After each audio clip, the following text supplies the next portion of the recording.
Hi good evening everyone. Management കൺസെപ്റ്റിന്റെ നാലാമത്തെ ലെക്ചറാണ് നമ്മൾ ഇന്ന് ഡിസ്കസ് ചെയ്യാൻ പോകുന്നത്. സോ മൂന്നാമത്തെ ലെക്ചറിൽ നമ്മൾ മോട്ടിവേഷൻ തിയറീസിനെ പറ്റിയാണ് ഡിസ്കസ് ചെയ്തുകൊണ്ടിരിക്കുന്നത്. സോ മോട്ടിവേഷൻ തിയറീസിൽ ആക്ച്വലി മോട്ടിവേഷൻ തിയറീസിനെ ബ്രോഡ്ലി രണ്ടായിട്ട് നമുക്ക് ക്ലാസിഫൈ ചെയ്യാൻ സാധിക്കും. അതായത് കണ്ടന്റ് തിയറീസും പ്രോസസ് തിയറീസുമായിട്ട്. അതായത് വാട്ട് മേക്സ് മോട്ടിവേഷൻ എന്നുള്ള കൺസെപ്റ്റിലാണ് ചിന്തിക്കുന്നതെങ്കിൽ അത് കണ്ടന്റ് തിയറിയാണ്. അല്ലെങ്കിൽ എങ്ങനെയാണ് മോട്ടിവേഷനിലേക്ക് എത്തുന്നതെന്നാണ്. അതായത് മോട്ടിവേഷന്റെ ആ പ്രോസസ്സിനെ പറ്റിയാണ് നമ്മൾ ചിന്തിക്കുന്നത്. ഹൗ എന്നുള്ള ആ ക്വസ്റ്റ്യൻ ആണ് ആൻസർ ചെയ്യപ്പെടുന്നതെങ്കിൽ അതിനെ നമുക്ക് പ്രോസസ് തിയറി എന്ന് പറയാം. ഓക്കെ, ഈ ബ്രോഡ് ക്ലാസിഫിക്കേഷനിൽ നമ്മൾ ആക്ച്വലി കണ്ടന്റ് തിയറീസ് എല്ലാം തന്നെ ഡിസ്കസ് ചെയ്ത് കഴിഞ്ഞു. ഇനി നമ്മൾ ഡിസ്കസ് ചെയ്യാൻ പോകുന്നത് പ്രോസസ് തിയറീസിനെ പറ്റിയാണ്. Okay, so let me start. Process theories of motivation. Process theory concept പറയുകയാണെങ്കിൽ you need to compare it with content theories. Content theories എപ്പോഴും ഫോക്കസ് ചെയ്തിരുന്നത് വാട്ട് ഓഫ് മോട്ടിവേഷൻ ആയിരുന്നെങ്കിൽ, ഇവിടെ വരുമ്പോൾ പ്രോസസ് തിയറിയിൽ വരുമ്പോൾ പ്രോസസ് തിയറി ഫോക്കസ് ചെയ്യുന്നത് how of motivation, how the motivation is happen, അല്ലെങ്കിൽ ഹൗ മോട്ടിവേഷൻ ഹാപ്പൻസ്. ആ ഒരു പ്രോസസ്സിനെ പറ്റിയാണ് പ്രോസസ് തിയറി കോൺസെൻട്രേറ്റ് ചെയ്തിട്ടുള്ളത്, എല്ലാ തിയറീസും തന്നെ. അതായത് they explore the cognitive and psychological process that underline motivation, emphasizing how individual evaluate and make decisions regarding actions. അതായത് ഒരു ഇൻഡിവിജ്വലെ സംബന്ധിച്ച് എങ്ങനെയാണ് അവരുടെ സൈക്കോളജിക്കൽ പ്രോസസ് എങ്ങനെയാണ്, മോട്ടിവേഷനിലേക്ക് അവർ എങ്ങനെ ചെന്നെത്തുന്നു. So that may be a result of their cognitive and psychological actions. അങ്ങനെയുള്ള കാര്യങ്ങളൊക്കെ ചേർന്നിട്ടായിരിക്കാം അൾട്ടിമേറ്റ്ലി ഒരു മോട്ടിവേഷൻ എന്ന് പറയുന്ന ഈ ഒരു പ്രോസസ്സിലേക്ക് എത്തുന്നത്.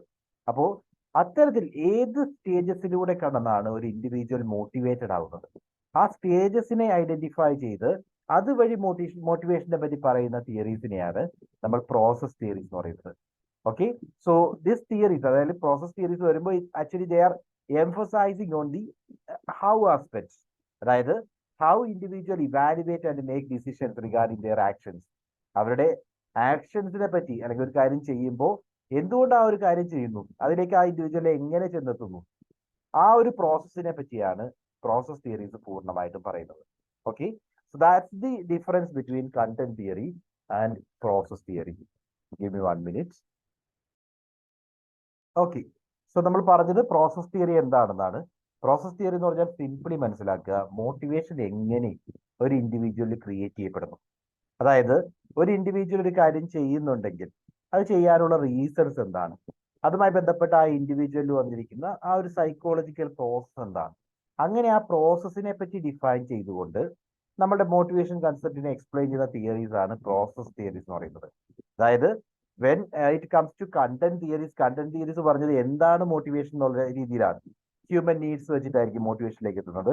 സോ ഇത്തരം നീഡ്സ് ആണ് മോട്ടിവേഷന് കാരണം എന്നാണ് അവർ ആ ഒരു ഏരിയയിൽ പറയുന്നത്. എന്നാൽ when it comes to process theory, ഇവിടെ ആ ഒരു മോട്ടിവേഷൻ പ്രോസസ് എങ്ങനെയായിരിക്കും, അതായത് നമ്മൾ ആ അൾട്ടിമേറ്റ്ലി ആ ഒരു ആക്ഷനിലേക്ക് നമ്മളെ കൊണ്ടുവന്നെത്തിക്കുന്ന ആ ഒരു സ്റ്റിമുലസ് റെസ്പോൺസ്, ആ ഒരു രീതിയിൽ എങ്ങനെ നമുക്ക് ഡിഫൈൻ ചെയ്യാൻ സാധിക്കും, അതാണ് ഈ തിയറീസ് നമ്മളോട് പറയുന്നത്. തിയറീസ് കാണുമ്പോൾ ആ ഡിഫറൻസ് നിങ്ങൾക്ക് മനസ്സിലാവും. So let's discuss. First theory നമ്മൾ പറയാൻ പോകുന്നത് എക്സ്പെക്റ്റൻസി തിയറിയാണ്. ഓക്കെ, സോ കണ്ടന്റ് തിയറീസ് എല്ലാം പൂർണ്ണമായിട്ട് മനസ്സിലാക്കി എന്നുള്ള എക്സ്പെക്ടേഷനിലാണ് ഞാൻ എക്സ്പെക്റ്റൻസി തിയറിയിലേക്ക് വരുന്നത്. സോ എക്സ്പെക്റ്റൻസി തിയറിയിലേക്ക് വന്നു കഴിഞ്ഞാൽ, this theory was developed by Victor Room in 1960s. Is a motivation theory that focuses on cognitive process involved in decision making regarding effort and motivation to achieve specific goals. അതായത് നമ്മൾ ഈ process theories പൂർണ്ണമായിട്ടും ഏത് theory എടുത്താലും അവിടെ എല്ലാം പറയാൻ പോകുന്നത് ഈ ഒരു കൺസെപ്റ്റ് ആണ്. ഒരു ഇൻഡിവിജ്വൽ ആ ഇൻഡിവിജ്വലിന്റെ ആക്ഷനിലേക്ക് കൊണ്ടുവന്നെത്തിപ്പിക്കുന്ന ഫാക്ടേഴ്സ്. അതായത് ഒരു ഡിസിഷൻ ആ ഇൻഡിവിജ്വൽ എടുത്തു, അല്ലെങ്കിൽ ഒരു സ്പെസിഫിക് ആക്ഷൻ ആ ഇൻഡിവിജ്വൽ എടുത്തു, ആ ആക്ഷനിലേക്ക് ആ ഇൻഡിവിജ്വലിനെ കൊണ്ടുവന്നെത്തിച്ച സ്റ്റിമുലസ് എന്താണ്. ഓക്കെ, അതായത് ആ ഒരു പ്രോസസ് എങ്ങനെയാണ്, മനസ്സിലൂടെ ചിന്തകൾ പോകുന്ന ആ പ്രോസസ് എങ്ങനെയാണ്, ഇതിനെ പറ്റിയാണ് എക്സ്പെക്റ്റൻസി തിയറിയും പറയുന്നത്. Okay, so actually this theory that focuses on cognitive process. നിങ്ങൾ അത് മനസ്സിലാക്കേണ്ടതാണ്, നമ്മളുടെ മെന്റൽ പ്രോസസ്സുകളെ പറ്റിയാണ്. Cognitive process involve in decision making regarding effort and motivation to achieve specific goal. അതായത് ഇതെന്താണെന്നുള്ള കൺസെപ്റ്റ് ഞാൻ പറയാം. This theory posits that individual make choices about their behaviors based on their expectations of desired outcome and the perceived likelihood that their effort will lead to those outcomes. അതായത് നമ്മളൊരു കാര്യം, നമ്മളൊരു action ചെയ്യണമെങ്കിൽ, നമ്മളൊരു പ്രവൃത്തി ചെയ്യണം എന്ന് വിചാരിക്കാം, അല്ലെങ്കിൽ ഒരു ജോലി ചെയ്യണം എന്ന് വിചാരിക്കാം. ഇങ്ങനെ ഒരു ജോലി ചെയ്യുമ്പോൾ സാധാരണഗതിയിൽ നമ്മൾ പ്രതീക്ഷിക്കുന്നത് ഞാൻ ഈ എഫേർട്ട് കൊടുക്കുന്നത് വഴി എനിക്ക് റിസൾട്ട് കിട്ടും എന്നുള്ളൊരു പ്രതീക്ഷ ഉണ്ടാവും. അല്ലെങ്കിൽ ആ ജോലി ചെയ്തു തീർക്കാൻ പറ്റും എന്നുള്ള പ്രതീക്ഷയിലായിരിക്കും നമ്മൾ ആദ്യം ജോലി ചെയ്ത് തുടങ്ങുന്നത്. രണ്ടാമതായിട്ട് ഈ ജോലി ചെയ്ത് തീർക്കുമ്പോൾ I will get such an outcome, നമുക്ക് കിട്ടാൻ പോകുന്ന റിസൾട്ട് എന്ന് പറയുന്നത് ഈ രീതിയിലുള്ളതാണ് എന്നുള്ളൊരു പ്രതീക്ഷ ഉണ്ടാവും. അതേപോലെ ആ കിട്ടുന്ന റിസൾട്ട് എന്ന് പറയുന്നത് എനിക്ക് ഇഷ്ടപ്പെട്ടതാണ്. എനിക്ക് ഇഷ്ടപ്പെട്ടതായാൽ മാത്രമല്ലേ, എനിക്ക് ആവശ്യമുള്ള ഒരു കാര്യമാണെങ്കിൽ മാത്രമല്ലേ നമ്മൾ ആ ഒരു എഫർട്ട് കൊടുക്കൂ. ഇത് മൂന്നും ചേർന്നതാണ് ഒരു ഇൻഡിവിജ്വലിന്റെ ആക്ഷനിലേക്ക്, മോട്ടിവേഷനിലേക്ക് ചെന്നെത്തിക്കുന്ന ഫാക്ടേഴ്സ് എന്നാണ് പറയുന്നത്. ആ ഫാക്ടേഴ്സ് നിങ്ങൾക്ക് ഇപ്പൊ മനസ്സിലായിട്ടില്ലെങ്കിലും വറി ചെയ്യേണ്ട, ഐ വിൽ എക്സ്പ്ലെയിൻ. അതായത് 3 എലമെന്റ്സ് ആണ് എക്സ്പെക്റ്റൻസി തിയറി നമ്മളോട് പറയുന്നത്. 3 വേയിൽ അത് എക്സ്പ്ലെയിൻ ചെയ്യാം. ഒന്ന് എക്സ്പെക്റ്റൻസി ആണ്. എന്താണ് എക്സ്പെക്റ്റൻസി എന്ന് ചോദിച്ചു കഴിഞ്ഞാൽ, it refers to an individual's belief that their effort will lead to successful completion of a task or achievement of a specific goal. മനസ്സിലായോ? എക്സ്പെക്റ്റൻസി എന്താ? ഇത് മാത്രം ഓർക്കുക. അതായത് ഞാനിപ്പോ എഫേർട്ട് കൊടുക്കുവാണെങ്കിൽ, ഞാനിവിടെ പരിശ്രമിക്കുവാണെങ്കിൽ ഞാൻ ഈ പറയുന്ന ടാസ്ക് സക്സസ്ഫുള്ളി കംപ്ലീറ്റ് ചെയ്യും.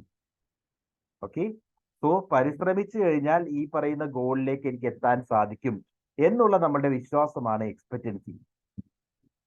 Okay, so remember that expectancy refers to an individual's belief. എന്റെ ബിലീഫാണ് that my effort will lead to successful completion of the task. ആ ടാസ്കോ അല്ലെങ്കിൽ ആ ഒരു ഗോളിലേക്ക് എനിക്ക് എത്തിച്ചേരാൻ സാധിക്കും, ആ പറയുന്ന പർട്ടിക്കുലർ ടാസ്ക് സക്സസ്ഫുള്ളി എനിക്ക് കംപ്ലീറ്റ് ചെയ്യാൻ സാധിക്കും എന്നുള്ള എന്റെ ബിലീഫിനെയാണ് എക്സ്പെക്റ്റൻസി എന്ന് പറയുന്നത്. It assesses the relationship between effort and performance. ഞാൻ കൊടുക്കുന്ന എഫേർട്ട് പെർഫോമൻസിലേക്ക് കൊണ്ടുവന്നെത്തിക്കും. ഈ പെർഫോമൻസ് എന്ന് പറഞ്ഞാൽ എന്താ? ആക്ച്വലി എന്റെ സക്സസ്ഫുൾ കംപ്ലീഷൻ എന്ന് പറയുന്ന ഒരു പെർഫോമൻസ് ആണ്, അല്ലെങ്കിൽ ആ ഒരു അച്ചീവ്മെന്റ് എന്ന് പറയുന്നത് എന്റെ പെർഫോമൻസ് ആണ്.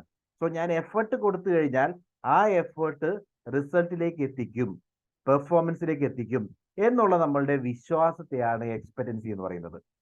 So a high expectancy means individual believes their effort are likely to result in success. അല്ലേ? എക്സ്പെക്റ്റൻസി ഹൈ എന്ന് പറഞ്ഞാൽ എന്താ? ഞാൻ വിശ്വസിക്കുകയാണ്, ഞാൻ എഫേർട്ട് കൊടുത്തു കഴിഞ്ഞാൽ എനിക്ക് എന്തായാലും സക്സസ് ആകാൻ സാധിക്കും, എനിക്ക് ആ ഗോൾ അച്ചീവ് ചെയ്യാൻ സാധിക്കും, അല്ലെങ്കിൽ ഈ ടാസ്ക് ഞാൻ എന്റെ എഫേർട്ട് വഴി കംപ്ലീറ്റ് ചെയ്യാൻ സാധിക്കും എന്നുള്ള വിശ്വാസത്തെയാണ് എക്സ്പെക്റ്റൻസി എന്ന് പറയുന്നത്. While low expectancy indicates a doubt about the connection between effort and success. ഞാൻ എത്ര വർക്ക് ചെയ്താലും സക്സസ്ഫുൾ ആകാൻ പോകുന്നില്ല എന്ന് നമ്മളുടെ ഉള്ളിൽ ഒരു ഡൗട്ട് ഉണ്ടെങ്കിൽ ആ ഡൗട്ടിനെ നമുക്ക് ലോ എക്സ്പെക്റ്റൻസി എന്ന് പറയാം. നമുക്ക് എക്സ്പെക്റ്റൻസി കുറവാണ്. വേറെ ഹൈ എക്സ്പെക്റ്റൻസി ആണെങ്കിൽ ഞാൻ എഫേർട്ട് കൊടുത്തു കഴിഞ്ഞാൽ ഞാൻ റിസൾട്ടിലേക്ക് എത്തും, ഗോളിലേക്ക് എത്തും, ടാസ്ക് കംപ്ലീറ്റ് ചെയ്യും എന്നുള്ള വിശ്വാസമാണ് ഹൈ എക്സ്പെക്റ്റൻസി കൊണ്ട് ഉദ്ദേശിക്കുന്നത്. So what is expectancy? Expectancy is the belief that one's effort will lead to successful completion of a task. ഞാൻ കൊടുക്കുന്ന എഫേർട്ട് പെർഫോമൻസിലേക്ക് എത്തിക്കും എന്നുള്ള വിശ്വാസത്തെയാണ് എക്സ്പെക്റ്റൻസി എന്ന് പറയുന്നത്. Is it clear?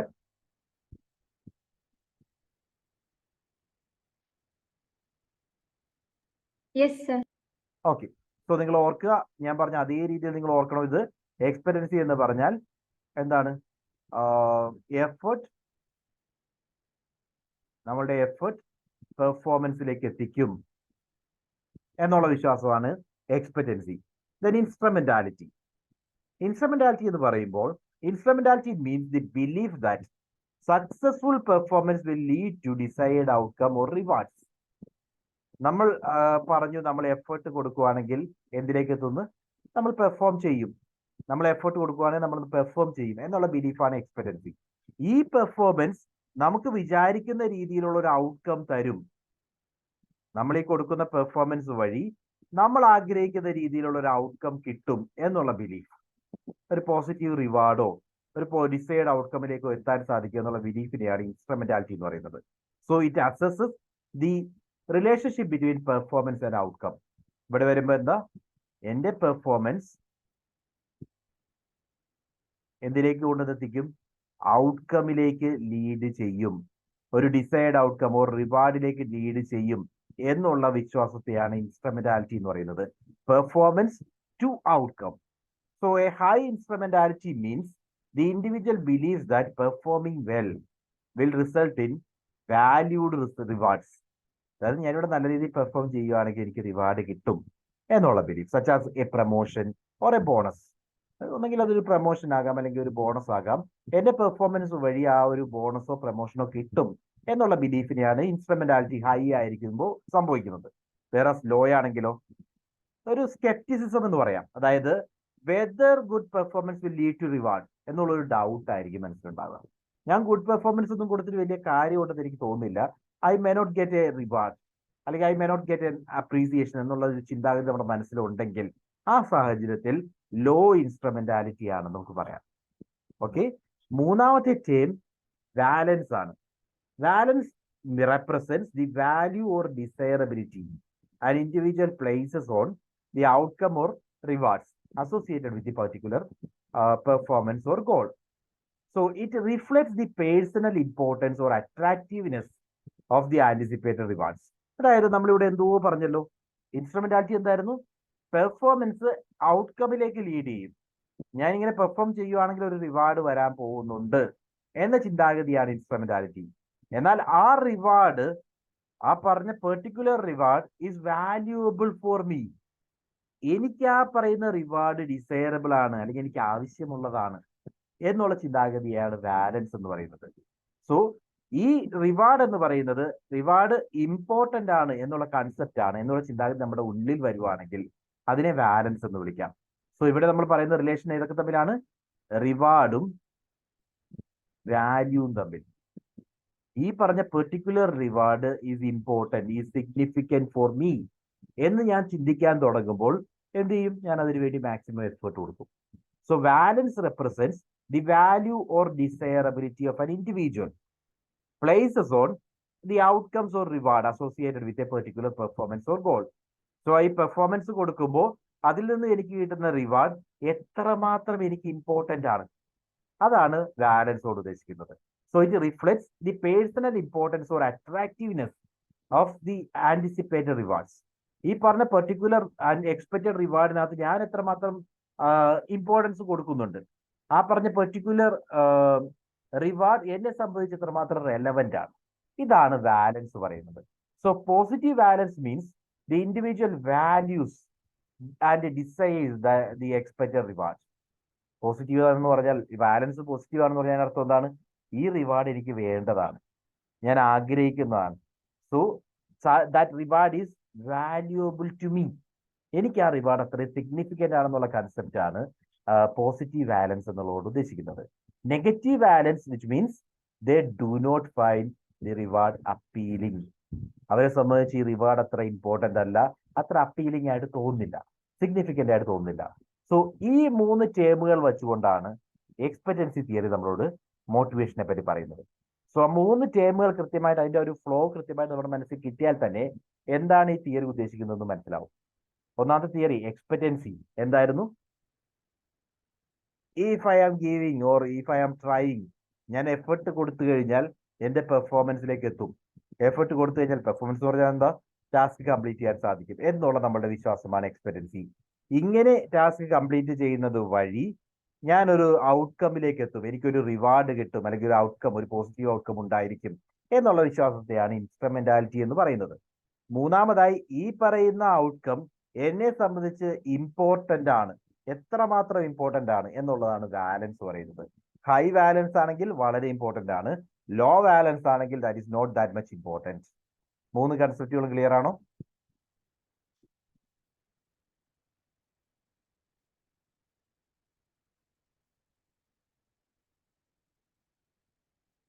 മൂന്ന് കൺസെപ്റ്റുകളും എന്തെങ്കിലും ഡൗട്ട് ഉണ്ടെങ്കിൽ പറഞ്ഞു.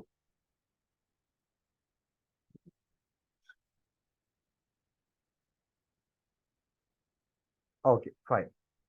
സോ മൂന്ന് കൺസെപ്റ്റുകൾ നമ്മൾ പറഞ്ഞു, മൂന്ന് ക്ലിയർ ആയെന്ന് ചോദിക്കുന്നു. ഇനി ഈ പറയുന്ന തിയറി ആക്ച്വലി ഡിഫൈൻ ചെയ്തിരിക്കുന്നത് motivation is a result of or is a function of these three things. Motivation എങ്ങനെയാ ക്രിയേറ്റ് ചെയ്യപ്പെടുന്നത്? ഈ മൂന്ന് കാര്യങ്ങളും ഉണ്ടെങ്കിൽ, അതായത് expectancy must be there, instrumentality must be there and valence need to be there. ഇതിന്റെ മൂന്നിന്റെയും ഫങ്ഷൻ ആണ് മോട്ടിവേഷൻ. എക്സ്പെക്റ്റൻസി എന്താണെന്ന് ചിന്തിച്ചു നോക്കുക. ഞാൻ വർക്ക് ചെയ്യുകയാണെങ്കിൽ, ഞാൻ എഫേർട്ട് കൊടുക്കുകയാണെങ്കിൽ പെർഫോമൻസിലേക്ക് കൊണ്ടുവന്ന് എത്തിക്കും എന്നുള്ള വിശ്വാസം. ഇൻസ്ട്രുമെന്റാലിറ്റി, ഈ പെർഫോമൻസ് എനിക്ക് റിവാർഡ് തരും എന്നുള്ള വിശ്വാസം. വാലൻസ്, ഈ പറയുന്ന റിവാർഡ് എനിക്ക് എത്രമാത്രം ഇമ്പോർട്ടന്റ് ആണ്, വളരെ ഇമ്പോർട്ടന്റ് ആണെന്നുള്ള വിശ്വാസമാണ് വാലൻസ് പറയുന്നത്. സോ ഇവ മൂന്നും ചേർന്ന് കഴിഞ്ഞാൽ, എന്നെ സംബന്ധിച്ച് ഞാൻ എഫേർട്ട് എടുക്കുകയാണെങ്കിൽ എനിക്ക് നല്ല ഇമ്പോർട്ടന്റ് ആയിട്ടുള്ള എന്തോന്ന് കിട്ടുമെന്നുള്ള വിശ്വാസമാണ് അൾട്ടിമേറ്റ്ലി വരുന്നത്. അതുവഴി നമുക്ക് പറയാൻ സാധിക്കും ഇതുണ്ടെങ്കിൽ വി വിൽ വർക്ക് ഹാർഡ്. ഞാൻ എഫേർട്ട് കൊടുക്കുകയാണെങ്കിൽ എനിക്ക് ultimately I will get something that is important for us, right? അങ്ങനെയുള്ള ഒരു ബിലീഫ് ഉണ്ടെങ്കിൽ മോട്ടിവേഷൻ ഓട്ടോമാറ്റിക്കലി ക്രിയേറ്റ് ചെയ്യപ്പെടും. So the theory actually theory formula ഇതാണ് പറയുന്നത്: motivation is the function of expectancy, instrumentality and valence. According to expectancy theory, individuals are motivated to act when all three components are positively aligned. അതായത് നമ്മൾ ഈ പറഞ്ഞ 3 കോമ്പോണൻസും positively available ആണെങ്കിൽ, എല്ലാം ഇപ്പോൾ you need to understand there must be high expectancy ഉണ്ടാവണം, high instrumentality ഉണ്ടാവണം, അതേപോലെ ഹൈ വാലൻസ് ഉണ്ടാവണം. ഇത് മൂന്നും പോസിറ്റീവ്ലി അലൈൻഡ് ആണെങ്കിൽ പെർഫോമൻസ് ഉണ്ടായിരിക്കും. അതായത് they believe their effort will lead to successful performance. അതായത് അവരുടെ എഫേർട്ട് സക്സസ്ഫുൾ പെർഫോമൻസിലേക്ക് കൊണ്ടുവന്ന് എത്തിക്കും. ഹൈ എക്സ്പെക്റ്റൻസി, ആ സക്സസ്ഫുൾ പെർഫോമൻസ് ഡിസൈഡ് റിസൾട്ടിലേക്ക് കൊണ്ടുവന്ന് എത്തിക്കും.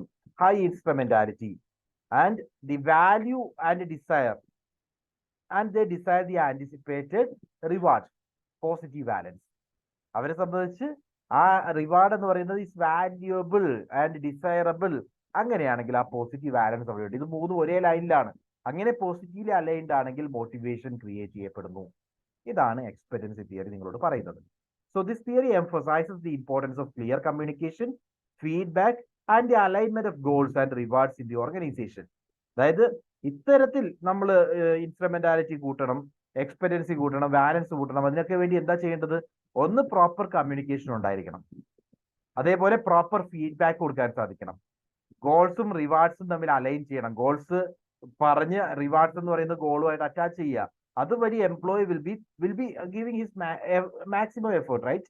ഗോൾ അറ്റൈൻ ചെയ്യാൻ വേണ്ടി മാക്സിമം എഫേർട്ട് കൊടുക്കും. Because they want this reward. അവർക്ക് ആ റിവാർഡ് എന്ന് പറയുന്നത് അത്രയും വേർത്തിയാണ്. അത് നേടിയെടുക്കാൻ വേണ്ടി ഈ ഗോളിലേക്ക് മാക്സിമം കോൺട്രിബ്യൂട്ട് ചെയ്യാൻ, മാക്സിമം എഫേർട്ട് എടുക്കാൻ വേണ്ടി എംപ്ലോയീസ് തയ്യാറാവും. So first, ensure employees have the necessary skill and resource to perform task. ഒന്ന്, ആദ്യം നമ്മൾ ക്വസ്റ്റ്യൻ ചെയ്യേണ്ടത് മാനേജേഴ്സിന്റെ പോയിന്റ് ഓഫ് വ്യൂവിൽ മോട്ടിവേഷൻ ഇൻക്രീസ് ചെയ്യണമെങ്കിൽ ഒന്നാമതായിട്ട് നമുക്ക് ചെയ്യാവുന്നത് അവർക്ക് ആ ഒരു പെർട്ടിക്കുലർ ടാസ്ക് ഏറ്റെടുത്ത് ചെയ്യാനുള്ള സ്കില്ലുണ്ടാവണം, റൈറ്റ്? സ്കില്ലുണ്ടായാൽ മാത്രമേ അവരുടെ എഫേർട്ട് റിസൾട്ടിലേക്ക് കൊണ്ടുവന്ന് എത്തിക്കൂ. അതിനുവേണ്ടി സ്കില്ലും റിസോഴ്സും ഒക്കെ അവർക്ക് പ്രൊവൈഡ് ചെയ്യുക, എൻഹാൻസിങ് എക്സ്പെക്റ്റൻസി. രണ്ടാമതായിട്ട്, clearly communicate the link between performance and reward. ഈ പെർഫോമൻസ് റിവാർഡിലേക്ക് കൊണ്ടുവന്ന് എത്തിക്കും. ആ ഒരു ലിങ്ക് കൃത്യമായിട്ട് എംപ്ലോയീസിലേക്ക് എത്തിക്കുക, അവർക്ക് മനസ്സിലാക്കി കൊടുക്കുക. അതിന് പ്രോപ്പർ കമ്മ്യൂണിക്കേഷൻ ആവശ്യമാണ്. And understand and align rewards with individual preferences and values. അതായത് അവർക്ക് വേണ്ട റിവാർഡാണ് നമ്മൾ കൊടുക്കേണ്ടത്. അവർക്ക് വേണ്ട റിവാർഡ് ആയാൽ മാത്രമേ വാലൻസ് ഉണ്ടാവൂ. അവർക്ക് വാല്യൂബിൾ ആയിട്ടുള്ള, അവർ ആഗ്രഹിക്കുന്ന റിവാർഡായിരിക്കും അറ്റാച്ച് ചെയ്യപ്പെടുന്നത്.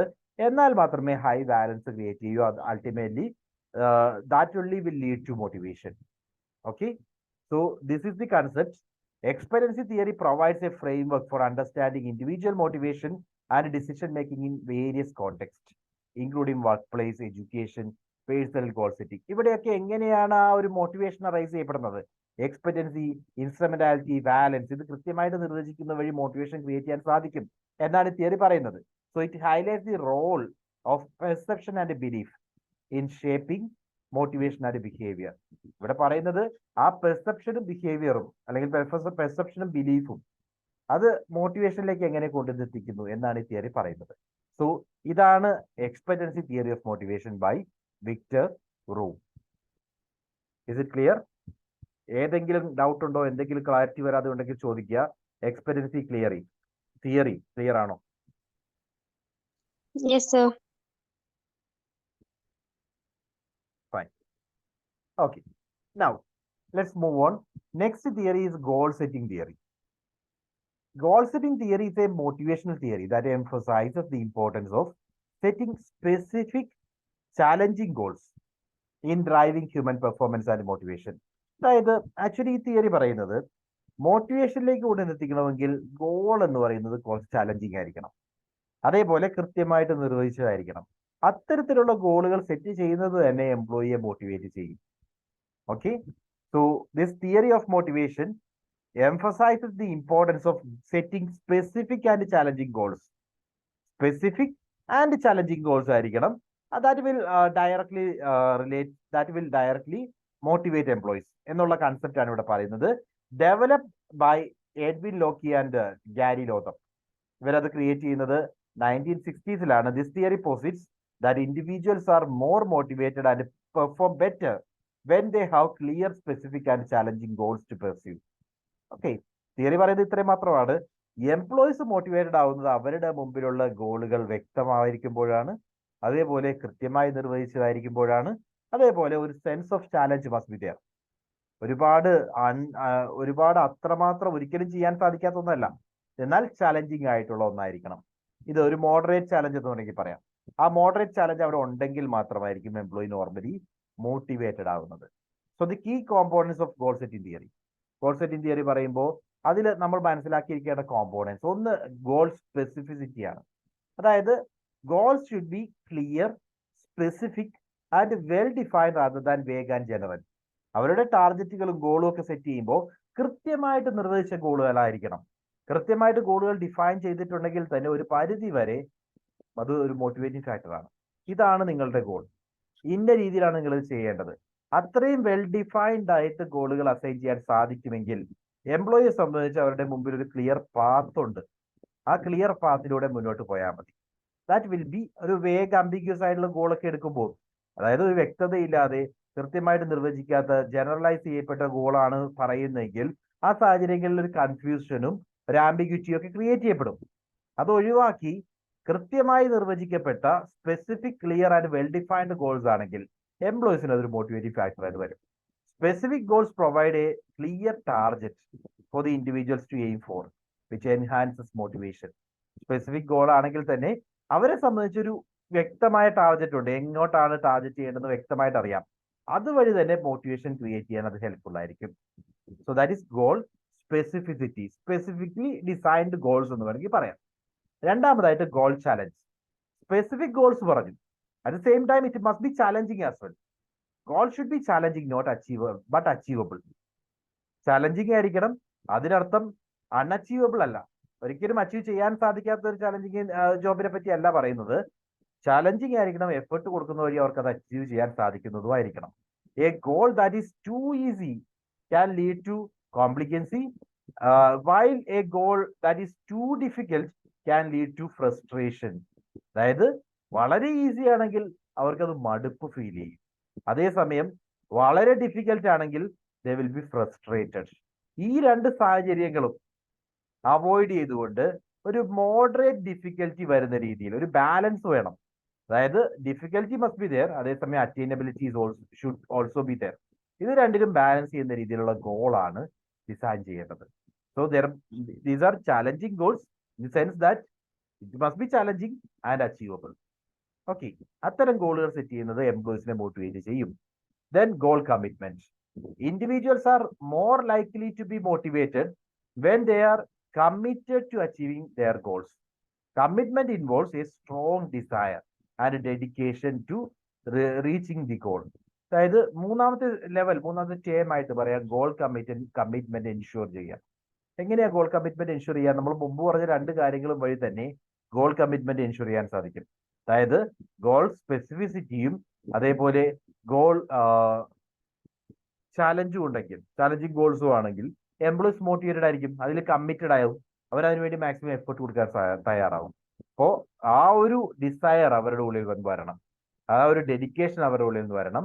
അതിനെയാണ് ഗോൾ കമ്മിറ്റ്മെന്റ് എന്ന് പറയുന്നത്. ഇവ മൂന്നും ചേരുമ്പോൾ മാത്രമേ എന്താകൂ, മോട്ടിവേഷനിലേക്ക് കാര്യങ്ങൾ പോകൂ. Then feedback. Regular feedback on the progress towards the goal is crucial for motivation. Feedback helps individual track their performance, make adjustment and stay on course. അതോടൊപ്പം തന്നെ പ്രോപ്പർ ആയിട്ടുള്ള ഫീഡ്ബാക്ക് പ്രൊവൈഡ് ചെയ്യാം. ഫീഡ്ബാക്സ് കൊടുക്കുന്നത് വഴി അവർ ചെയ്തുകൊണ്ടിരിക്കുന്ന പ്രോഗ്രസ് എത്രമാത്രമാണ്, അതിലെന്തെങ്കിലും deviation വരുവാണെങ്കിൽ അതൊക്കെ റൈറ്റ് ടൈമിൽ എംപ്ലോയീസിന് മനസ്സിലാക്കാൻ സാധിക്കും. അങ്ങനെ റൈറ്റ് ടൈമിൽ അവരുടെ പ്രശ്നങ്ങൾ എന്തൊക്കെയാണെന്ന് കണ്ടെത്തി നമ്മളെ ഒരാൾ ഫോളോ ചെയ്തുകൊണ്ട് നമ്മളെ ഒരാൾ സ്ട്രോങ് സൂപ്പർവിഷൻ ഉണ്ട് എന്നൊക്കെ റിയലൈസ് ചെയ്യുമ്പോൾ will be trying our level best. So feedback is again an important thing. Then task complexity. The relationship between goal difficulty and task complexity is considered. Simple task may benefit from more challenging goals, while complex tasks may require more attainable goals. അതായത് നമ്മൾ പറഞ്ഞു ടാസ്കിന്റെ complexity, ഇവർ ചെയ്യുന്ന ഈ വർക്കിന്റെ complexity. Work എന്ന് പറയുന്നത് വളരെ സിമ്പിൾ ആയിട്ടുള്ള വർക്ക് ആണെങ്കിൽ അവിടെ ചലഞ്ചിങ് ആയിട്ടുള്ള ഗോള് ചെയ്യണം. ലൈക്ക് ഇവരുടെ ഡെയിലി ജോബ് എന്ന് പറയുന്നത് ഈസി ജോബാണ്. ലൈക്ക് ഇൻവോയ്സ് പ്രോസസിങ് പോലുള്ള റെഗുലർ ജോബാണ് അവർ ചെയ്യുന്നത്. അപ്പോൾ അതിനകത്ത് ടാർഗറ്റുകൾ ഹൈ ആയിട്ട് സെറ്റ് ചെയ്യാം. So that will be challenging for them. Okay, simple task ആണെങ്കിൽ അതിനകത്ത് ചാലഞ്ചിങ് ഗോളുകൾ സെറ്റ് ചെയ്യുക. വേറാസ് കോംപ്ലക്സ് ടാസ്ക് ആണെങ്കിൽ, ടാസ്ക് വളരെ കോംപ്ലക്സ് ആണെങ്കിൽ ഈസി അറ്റൈനബിൾ ആയിട്ടുള്ള ഗോൾസ് സെറ്റ് ചെയ്യുക. ഇത് രണ്ടും ചെയ്യുകയാണെങ്കിൽ, അതായത് സിമ്പിൾ ടാസ്കുകൾക്ക് ചാലഞ്ചിങ് ഗോളുകൾ സെറ്റ് ചെയ്ത് കൊടുക്കുന്നു. അതേപോലെ കോംപ്ലക്സ് ടാസ്കുകളാണെങ്കിൽ അവിടെ കുറച്ചുകൂടി ഈസി ആക്കുക, ഗോൾ കുറച്ചുകൂടി അറ്റൈനബിൾ ആക്കുക. അതുവഴി നമുക്ക് എംപ്ലോയീസിനെ ആ ഒരു ട്രാക്കിലേക്ക് കൊണ്ടുവരാൻ സാധിക്കും. Okay, next is self efficacy and individuals belief in their ability to achieve goal. അതിനെയാണ് സെൽഫ് എഫിക്കസി എന്ന് പറയുന്നത്. നമ്മളുടെ എഫേർട്ട് കൊടുത്തു കഴിഞ്ഞാൽ നമ്മൾ വിശ്വസിക്കുകയാണ് എനിക്ക് ആ ഗോൾ അച്ചീവ് ചെയ്യാനുള്ള എബിലിറ്റി ഉണ്ട്. അങ്ങനെയുള്ള സ്വയം വിശ്വാസത്തെയാണ് നമ്മൾ സെൽഫ് എഫിക്കസി എന്ന് പറയുന്നത്. Plays a role in goal setting. High self efficacy can lead to greater motivation and persistence in pursuing goals. Self efficiency ഇൻഡിവിജ്വലിൽ കൂടുതലാണെങ്കിൽ അവർക്ക്, അതായത് അവരുടെ വിശ്വാസമാണ് they will be able to achieve goal എന്നുള്ള സെൽഫ് ബിലീഫാണ്. അത് ഹൈ ആണെങ്കിൽ ഹൈ മോട്ടിവേഷൻ ക്രിയേറ്റ് ചെയ്യപ്പെടും. അതേസമയം സെൽഫ് എഫിക്കൻസി കുറവാണെങ്കിൽ മോട്ടിവേഷനും കുറയാനുള്ള ചാൻസ് ഉണ്ട്. ഓക്കെ, ഇത്രയും കൺസെപ്റ്റുകളാണ് ഇതുമായി, അതായത് ഈ തിയറിയുമായി ബന്ധപ്പെട്ട് നമ്മൾ മനസ്സിലാക്കിയിരിക്കേണ്ടത്. ഗോൾ സെറ്റിംഗ് തിയറിയുടെ കൺസെപ്റ്റ് നമ്മൾ ആദ്യം പറഞ്ഞു. എന്തായിരുന്നു നമ്മൾ പറഞ്ഞത്? Is a motivation theory that emphasize on the importance of setting specific and challenging goals in driving human performance and motivation. കണ്ടല്ലോ, അപ്പോ സ്പെസിഫിക് ആൻഡ് ചാലഞ്ചിങ് ഗോൾസ് കൊടുക്കുന്നത് വഴി എങ്ങനെ ഹ്യൂമൻ മോട്ടിവേഷൻ ക്രിയേറ്റ് ചെയ്യപ്പെടുന്നു, അല്ലെങ്കിൽ human motivation and performance create ചെയ്യാൻ വേണ്ടി specific and challenging goals എത്രമാത്രം സിഗ്നിഫിക്കന്റ് ആണ് എന്നുള്ളതാണ് ഈ തിയറി പറഞ്ഞത്. അപ്പോൾ അതുമായി ബന്ധപ്പെട്ട് നമ്മൾ മനസ്സിലാക്കേണ്ട കുറച്ച് കൺസെപ്റ്റുകളായിരുന്നു ഗോൾ സ്പെസിഫിസിറ്റി, അതായത് clearly defined goal, goal challenge, attainable ആയിരിക്കണം, at the same time challenging ആയിരിക്കണം. Then goal commitment. ഇത് രണ്ടും വഴി എംപ്ലോയീസിന്റെ ഭാഗത്തു നിന്നും ഒരു strong desire and dedication create ചെയ്യാൻ സാധിക്കണം. Then proper feedback, timely feedback കൊടുക്കുക. അതോടൊപ്പം തന്നെ ടാസ്ക് കോംപ്ലക്സിറ്റി, ടാസ്ക് ഡിഫിക്കൽട്ട് ആണെങ്കിൽ ഗോൾസ് എന്ന് പറയുന്നത് അറ്റൈനബിൾ ആക്കുക, കുറയ്ക്കുക, കുറച്ചുകൂടി ഈസി ആക്കുക. വേറെ ടാസ്ക് എന്ന് പറയുന്നത് സിമ്പിൾ ആണെങ്കിൽ ഗോൾ കുറച്ചുകൂടി ചാലഞ്ചിങ് ആക്കുക. അതുവഴി നമുക്ക് ആ റിലേഷൻഷിപ്പ് മാച്ച് ചെയ്ത് കൊണ്ടുപോകാൻ സാധിക്കും. Then self efficacy is another important thing. Goal സെറ്റിംഗുമായി ബന്ധപ്പെട്ട് വരുമ്പോൾ ഒരു ഇൻഡിവിജ്വലിന്റെ എബിലിറ്റിയാണ്, അവർ സ്വയം എബിലിറ്റി അല്ല, അവരുടെ വിശ്വാസമാണ്. They are able to achieve something, എനിക്കത് ചെയ്യാൻ സാധിക്കും. ഇപ്പോ നമ്മളെ സംബന്ധിച്ച് UGC നെറ്റ് എക്സാമിനേഷൻ നമുക്ക് ക്ലിയർ ചെയ്യാൻ സാധിക്കും എന്നുള്ള വിശ്വാസമാണ് യഥാർത്ഥത്തിൽ നമ്മളുടെ എഫിക്കസി. അതേ കൺസെപ്റ്റ് ആണ് സെൽഫ് എഫിക്കസിയോട് ഉദ്ദേശിക്കുന്നത്. ഒരു ഇൻഡിവിജ്വൽ അദ്ദേഹത്തിന്റെ ഈ സ്വയം എബിലിറ്റി കൊണ്ട് ഈ ഗോൾ അച്ചീവ് ചെയ്യാൻ ഞാൻ ഏബിൾ ആണ് എന്നുള്ള വിശ്വാസത്തെയാണ് സെൽഫ് എഫിക്കസി എന്ന് പറയുന്നത്. അത് ഹൈ ആണെങ്കിൽ മോട്ടിവേഷൻ ഹൈ ആയിരിക്കും, അത് ലോ ആണെങ്കിൽ മോട്ടിവേഷൻ ലോ ആയിരിക്കും. Okay, then while goal setting theory has been widely embraced in various settings including business, education and personal development, its important is to be noted that the effectiveness of goal setting theory depends upon several factors such as alignment of goals with individual values and the presence of a supportive environment. നമ്മൾ ഈ പറയുന്ന കൺസെപ്റ്റുകൾ, അതായത് ഒരു properly defined goal, well defined ആയിട്ടുള്ള goal, അതിലേക്ക് എംപ്ലോയീസിന്റെ commitment വരുന്നു, അവർ maximum contribute ചെയ്യുന്നു, right ടൈമിൽ നമ്മൾ ഫീഡ്ബാക്ക് കൊടുക്കുന്നു, സെൽഫ് എഫിക്കസി നമ്മൾ ഇംപ്രൂവ് ചെയ്യുന്നു. ഇതൊക്കെ വഴി എംപ്ലോയിക്ക് എന്ത് സംഭവിക്കും? മോട്ടിവേഷൻ ക്രിയേറ്റ് ചെയ്യാൻ നമുക്ക് സാധിക്കും എന്നാണ് പറഞ്ഞത്. അപ്പോ ഇതൊക്കെ ഉണ്ടെങ്കിലും അതിനെ ഡിപ്പെൻഡ് ചെയ്യുന്ന മറ്റു ചില ഫാക്ടേഴ്സ് കൂടി നമുക്ക് കാണാൻ സാധിക്കും. ലൈക്ക് ഗോൾസിനെ കൃത്യമായിട്ട് ഇൻഡിവിജ്വൽ വാല്യൂസുമായി അറ്റാച്ച് ചെയ്യാൻ സാധിക്കണം, ഒരു സപ്പോർട്ടീവ് എൻവയോൺമെന്റ് ഉണ്ടാവണം. ഇവയെല്ലാം ചേർന്നാലാണ് ഗോൾ സെറ്റിംഗ് തിയറി മോട്ടിവേഷനിലേക്ക് ലീഡ് ചെയ്യുന്നതെന്ന് നമുക്ക് പറയാൻ സാധിക്കും. Additionally, goal should be periodically reviewed and adjusted as circumstances change. So effective ആകാൻ വേണ്ടി പീരിയോഡിക്കൽ റിവ്യൂ ഓഫ് ഗോൾസും ഉണ്ടായിരിക്കണം. അതായത് ടൈം ടു ടൈമിൽ കാര്യങ്ങൾ മാറി മാറി വരും. അപ്പോൾ അതിനനുസരിച്ച് നമ്മുടെ ഗോളിലും മാറ്റങ്ങൾ കൊണ്ടുവരാൻ നമുക്ക് സാധിക്കണം. ഇവയെല്ലാം ചേരുമ്പോഴാണ് goal setting theory effective motivation ടെക്നിക്കായിട്ട് നമുക്ക് പറയാൻ സാധിക്കുന്നത്. Okay, so that is goal setting theory. Concept clear ആണോ?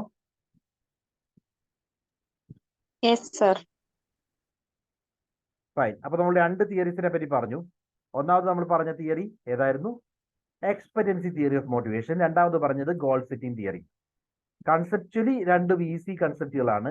ആ ടേമുകളൊക്കെ കണക്റ്റഡ് ടേംസ് ഒക്കെ മനസ്സിലാക്കുന്നതാണ് നമുക്ക് കൂടുതൽ ഇമ്പോർട്ടന്റ് ആയിട്ടുള്ളത്. ഇനി നമ്മൾ പറയാൻ പോകുന്നത് നോട്ട് ദിസ് വൺ. നമ്മൾ ആദ്യം പറയാൻ പോകുന്ന തിയറി സെൽഫ് ഡിറ്റർമിനേഷൻ തിയറിയാണ്. സെൽഫ് ഡിറ്റർമിനേഷൻ തിയറി, SDT എന്ന് പറയും. അതിനുശേഷം CDT യെ പറ്റി പറയാം. ആദ്യം SDT എന്താണെന്ന് നോക്കാം. Self determination theory is a psychological theory of human motivation and personality development that was developed by Richard M. Ryan and Edward L. Deci. Actually ഈ പേരുകളൊക്കെ ചിലപ്പോൾ നമുക്ക് അത്ര ഫെമിലിയർ ആയിരിക്കണമെന്നില്ല. എന്നാൽ ഇപ്പോഴത്തെ UGC നെറ്റ് എക്സാമിനേഷനിൽ നമ്മൾ അത്രയും പലപ്പോഴും നമ്മൾ കവർ ചെയ്യാത്ത ചില മോട്ടിവേഷൻ തിയറീസിനെ പറ്റി ക്വസ്റ്റ്യൻ വരുന്നുണ്ട്. അതുകൊണ്ടാണ് ഈ ഏരിയാസ് ഒക്കെ SDT യെ പറ്റിയൊക്കെ നമ്മൾ ഡിസ്കസ് ചെയ്യുന്നത്.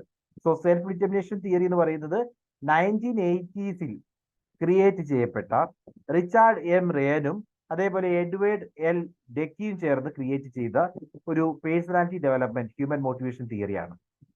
Okay, SDT focus on intrinsic and extrinsic factors that influence human individual motivation and explains why people engage in specific behaviors and activities. So here you need to understand, ഈ theory പറയുന്നത്, ഈ തിയറിയുടെ ഒരു നക്ഷൽ നമുക്ക് ഇവിടെ നിന്ന് കിട്ടും. അതായത് ഈ തിയറി പറയുന്നത് it focus on intrinsic and extrinsic factors.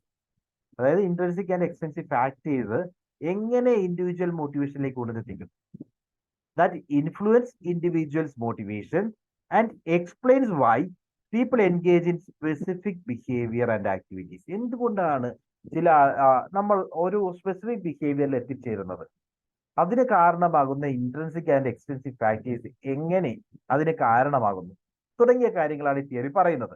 അതിനെപ്പറ്റി കൂടുതൽ ഡീറ്റെയിൽ ആയിട്ട് നമുക്ക് ആ ഒരു കോമ്പോണൻസ് എല്ലാം മനസ്സിലാക്കിയതിനു ശേഷം ഒരു വ്യക്തമായ ധാരണ വരും. ഓക്കെ, സോ ആദ്യം നമുക്ക് ഈ തിയറിയുമായി ബന്ധപ്പെട്ട കോമ്പോണൻസിലേക്ക് പോവാം. ആദ്യത്തത് ബേസിക് സൈക്കോളജിക്കൽ നീഡ്സ് ആണ്. SDT proposes that individuals have 3 fundamental psychological needs that are essential for their well-being and motivation. So ഈ തിയറി പ്രകാരം ഓരോ ഇൻഡിവിജ്വലിനും ഉള്ളത് 3 ബേസിക് സൈക്കോളജിക്കൽ നീഡ്സ് ആണ്. ഏതൊക്കെയാണ് നമുക്ക് നോക്കാം. ഒന്നാമത്തെ സൈക്കോളജിക്കൽ നീഡ് എന്ന് പറയുന്നത് ഓട്ടോണമിയാണ്. So a need for autonomy refers to the desire to have a sense of control and choice over one's action. എന്താണ് ഓട്ടോണമി? ഞാൻ ചെയ്യുന്ന കാര്യങ്ങൾ എനിക്ക് തീരുമാനിക്കാനുള്ള അധികാരം. റൈറ്റ്? ഞാൻ തന്നെ, എന്നെ മറ്റൊരാൾ കൺട്രോൾ ചെയ്യുന്നില്ല, എനിക്ക് സ്വയം കൺട്രോൾ ചെയ്യാൻ സാധിക്കുന്നുണ്ട്. എന്റെ ചോയ്സുകൾ ഞാനാണ് തീരുമാനിക്കുന്നത്, അല്ലെങ്കിൽ എന്റെ ആക്ഷൻസ് ഞാനാണ് ഡിസൈഡ് ചെയ്തിട്ടുള്ളത് എന്നുള്ള ചിന്താഗതിയാണ് autonomy. So it involves making decisions and choices that align with one's values and interest. എന്റെ വാല്യൂ, എന്റെ ഇൻട്രസ്റ്റ്, അതിനനുസരിച്ച് ഞാൻ എന്റെ ഡിസിഷൻസ് എടുക്കുന്നു. ആ ചിന്താഗതിയാണ് ഓട്ടോണമി. റൈറ്റ്? ഓട്ടോണമസ് ആയിട്ട് ഡിസൈഡ് ചെയ്യുക എന്ന് പറഞ്ഞാൽ എനിക്ക് സ്വയം തീരുമാനിക്കാനുള്ള ability. I am not depending upon anyone else.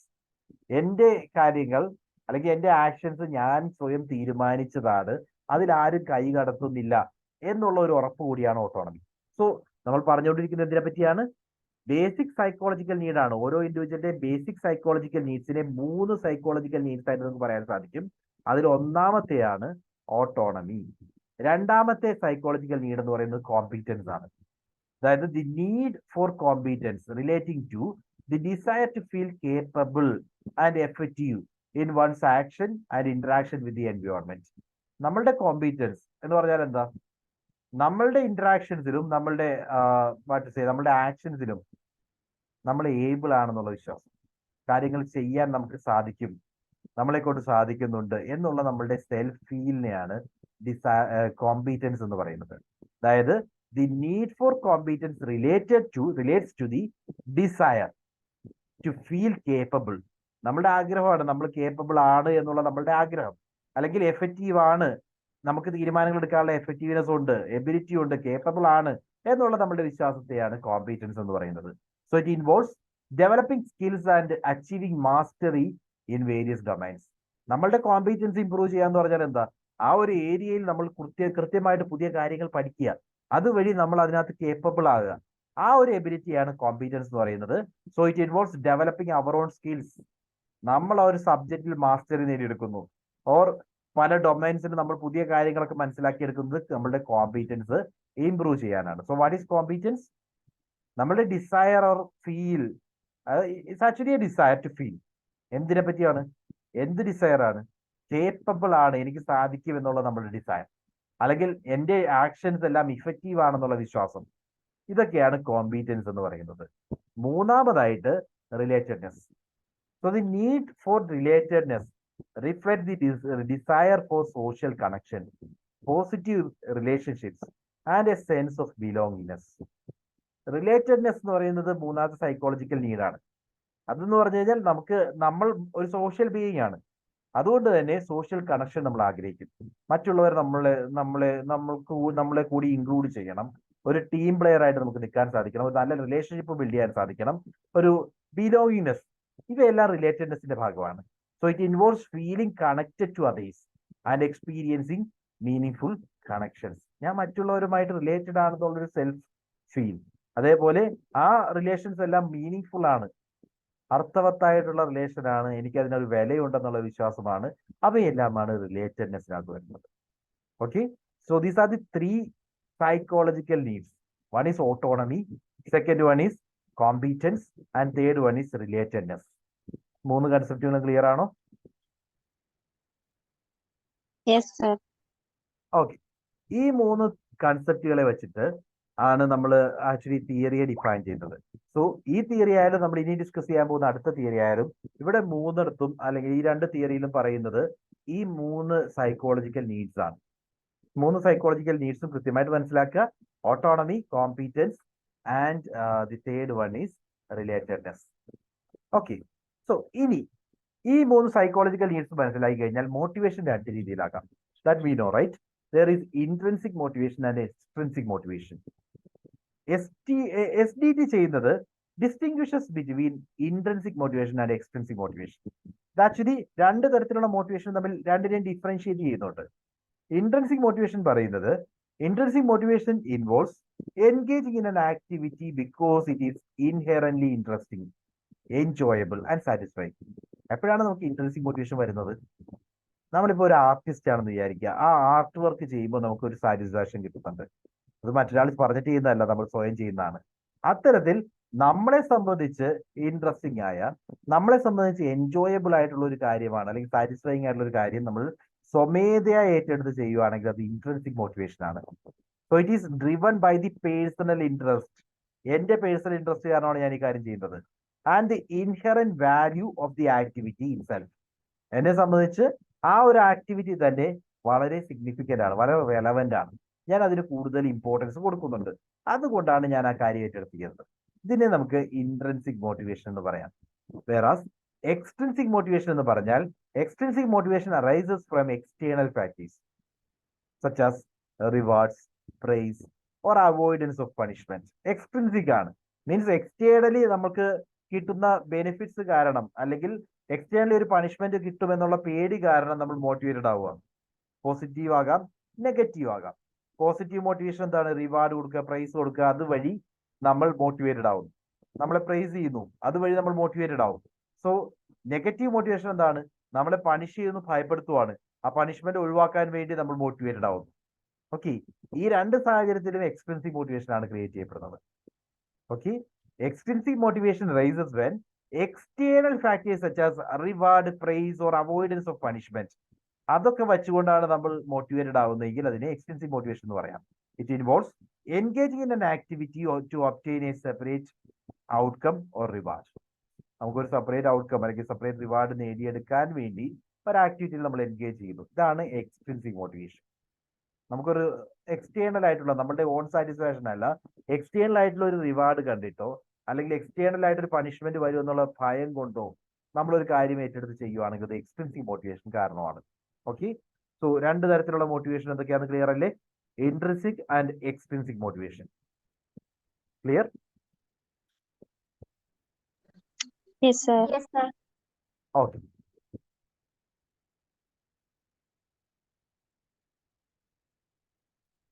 Now, types of extrinsic motivation.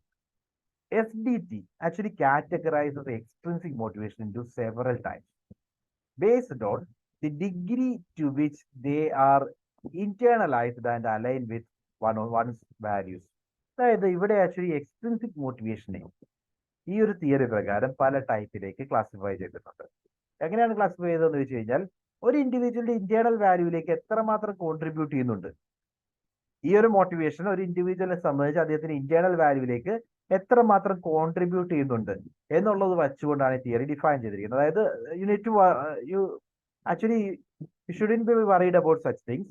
നമുക്കിവിടെ ആവശ്യമുള്ളത് types of extrinsic motivation. Theory പ്രകാരം എക്സ്റ്റേണൽ റെഗുലേഷൻ ആണ് ഒന്നാമത്തെ type. So the least autonomous form of extrinsic motivation where individual engage in an activity solely to obtain reward or avoid punishment. External regulation എന്ന് പറഞ്ഞാൽ externally ഉള്ള നമ്മളുടെ നിയന്ത്രണങ്ങൾ കാരണം, അങ്ങനെയാണ് ഉദ്ദേശിക്കുന്നത്. എക്സ്ട്രിൻസിക് മോട്ടിവേഷൻ പല രീതിയിലാകാമെന്ന് പറഞ്ഞു.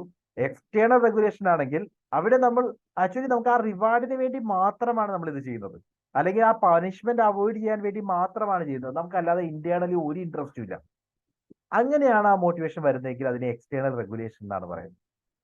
ഓക്കെ, രണ്ടാമതായിട്ട് ഇൻട്രോജക്റ്റഡ് റെഗുലേഷൻ. ഇൻട്രോജക്റ്റഡ് റെഗുലേഷൻ എന്ന് പറഞ്ഞാൽ സ്ലൈറ്റ്ലി മോർ ഓട്ടോണമസ്, കുറച്ച് സ്വമേധയായിട്ട് എടുത്ത് ചെയ്യുന്നതാകാം. Involving motivation driven by internal pressure such as a need for approval or avoiding guilt. ഇവിടെ ആക്ച്വലി സംഭവിക്കുന്നത് നമുക്കിത് ചെയ്യാൻ അത്ര വലിയ താല്പര്യമൊന്നുമില്ല. We are not internally motivated. പക്ഷേ നമുക്ക് തോന്നുവാണ്, ഓ ബാക്കിയുള്ളവരെല്ലാവരും ചെയ്യുന്നുണ്ട്, ഇനിയും നമ്മൾ ചെയ്യാതെ പോയാൽ ശരിയാവില്ല. അങ്ങനെ വിചാരിച്ചൊരു കാര്യം ഏറ്റെടുത്ത് ചെയ്യുവാണെങ്കിൽ അത് ഇൻട്രോജക്റ്റഡ് റെഗുലേഷൻ ആണ്. ഓർ മറ്റുള്ളവരെല്ലാവരും ഇത് ചെയ്തു കഴിഞ്ഞു, ഇനി ഞാൻ ചെയ്യാതിരുന്നു കഴിഞ്ഞാൽ ഞാൻ കാണിക്കുന്നത് മോശമാണ്, അങ്ങനെ ഒരു ഗിൽറ്റ് ഫീലിംഗ് നമ്മുടെ ഉള്ളിലുണ്ട്. ആ ഗിൽറ്റ് ഫീലിംഗ് ക്രിയേറ്റ് ചെയ്തുകൊണ്ട് മാത്രം നമ്മൾ കാര്യങ്ങൾ ചെയ്യാൻ സ്വമേധയായിട്ടെടുത്ത് ചെയ്യാൻ പോവുകയാണ്. അങ്ങനെ വരുമ്പോൾ അതിനെ ഇൻട്രോജക്റ്റഡ് റെഗുലേഷൻ എന്ന് പറയും.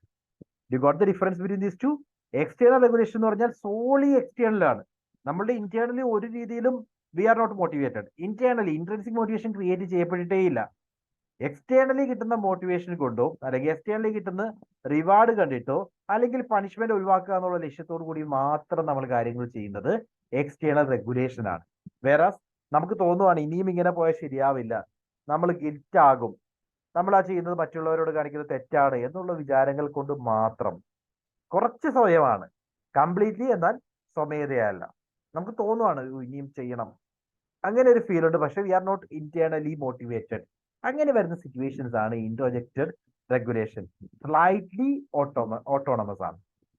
കുറച്ച് നമുക്ക് സ്വമേധയ തോന്നും, ബാക്കി ഇന്റേണൽ പ്രഷർ കാരണമാണ്. ഓക്കെ, അതിനെയാണ് ഇൻട്രോജക്റ്റഡ് റെഗുലേഷൻ എന്ന് പറയുന്നത്. Then identified regulation. Individual engage in an activity because they personally value its outcome and recognize its importance. അതായത് മൂന്നാമത്തെ സിറ്റുവേഷനിൽ നമ്മൾ അതിന്റെ ഔട്ട്കം കണ്ടു, ആ ഔട്ട്കം അത് റെലവെന്റ് ആണ്, ശരിയാണ്, അത് ചെയ്യേണ്ടതാണ് എന്ന് നമ്മളുടെ ഉള്ളിലുണ്ട്.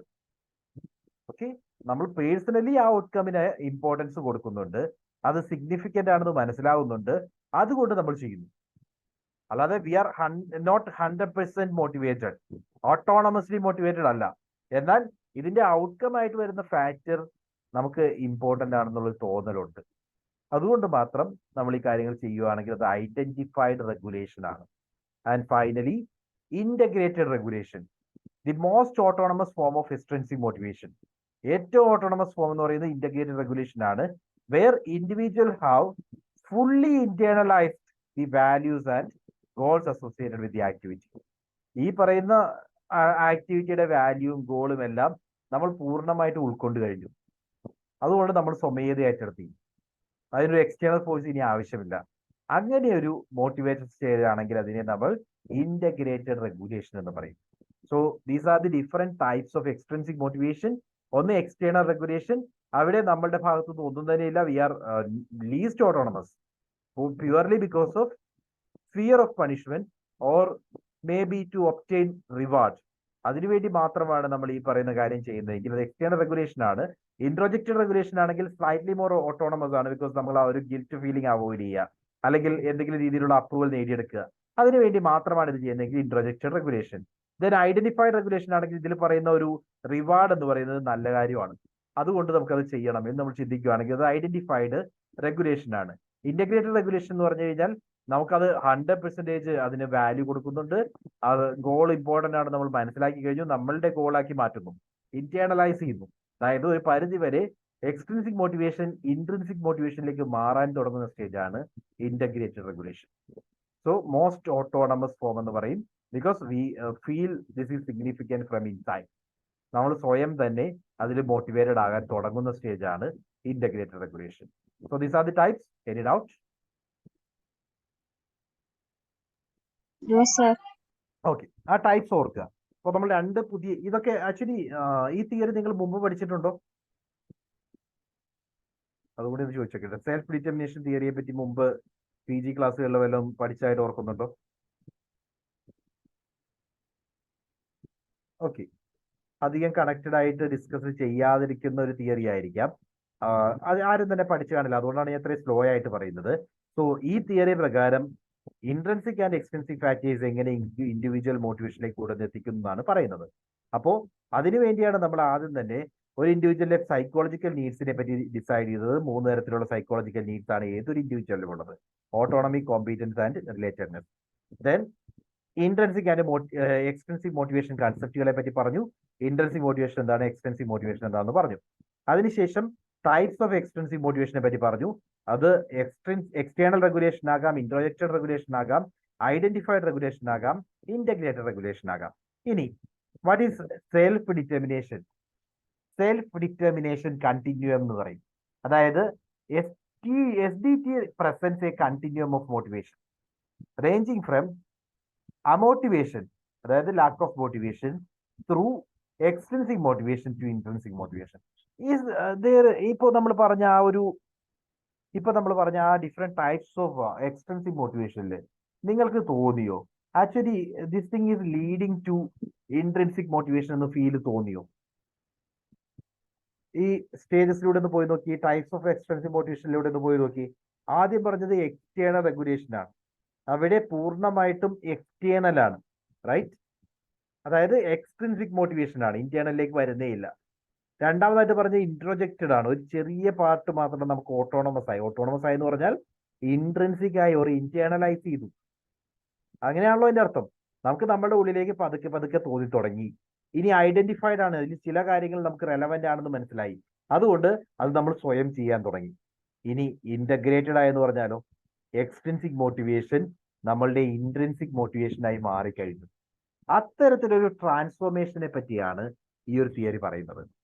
സോ സെൽഫ് ഡിറ്റർമിനേഷൻ കണ്ടിന്യൂം എന്ന് പറയുന്നത് actually presence A continuum of motivation, ഒരു സീക്വൻസ് ഓഫ് മോട്ടിവേഷൻ ആണ്, റേഞ്ചിങ് ഫ്രം അമോട്ടിവേഷൻ, ഒരു മോട്ടിവേഷൻ ഇല്ലായ്മയിൽ നിന്നും പതുക്കെ എക്സ്ട്രിൻസിക് മോട്ടിവേഷനിലേക്ക് വരുന്നു. അതായത് എക്സ്റ്റേണൽ ഫോഴ്സസ് നമ്മളെ മോട്ടിവേറ്റ് ചെയ്യാൻ തുടങ്ങുന്നു. ആ എക്സ്റ്റേണൽ ഫോഴ്സസിന്റെ മോട്ടിവേഷൻ പിന്നീട് ഇൻട്രിൻസിക് മോട്ടിവേഷനായി മാറുന്നു. നമ്മളുടെ ഇന്റേണൽ ഫോഴ്സസ് തന്നെ ഒരു സെൽഫ് മോട്ടിവേഷനിലേക്ക് പോകുന്നു. ഈ സ്റ്റേജസിലൂടെയാണ് SDT നമ്മളോട് കാര്യങ്ങൾ പറയുന്നത്. So the goal is to move individuals along this continuum towards more autonomous form of motivation. അതായത് ഈ തിയറി പ്രകാരം നമ്മളോട് പറയുന്നത് ഒരു ഇൻഡിവിജ്വൽ ഫുള്ളി മോട്ടിവേറ്റഡ് ആകണമെങ്കിൽ അമോട്ടിവേഷൻ സ്റ്റേജിൽ നിന്നും അദ്ദേഹത്തെ ആദ്യം എക്സ്ട്രിൻസിക് മോട്ടിവേഷൻ വഴി എക്സ്റ്റേണൽ ഫോഴ്സസിലൂടെ മോട്ടിവേറ്റ് ചെയ്യണം, അതിൽ നിന്നും ഇൻട്രിൻസിക് മോട്ടിവേഷനിലേക്ക് എത്തിക്കണം. അതായത് ആ ഇൻഡിവിജ്വൽ സ്വയം മോട്ടിവേറ്റഡ് ആവുന്ന ഒരു രീതിയിലേക്ക് കാര്യങ്ങളെ കൊണ്ടുവന്നെത്തിക്കണം. അവിടെയാണ് സെൽഫ് ഡിറ്റർമിനേഷൻ തിയറി വരുന്നത്. Okay, then support for autonomy.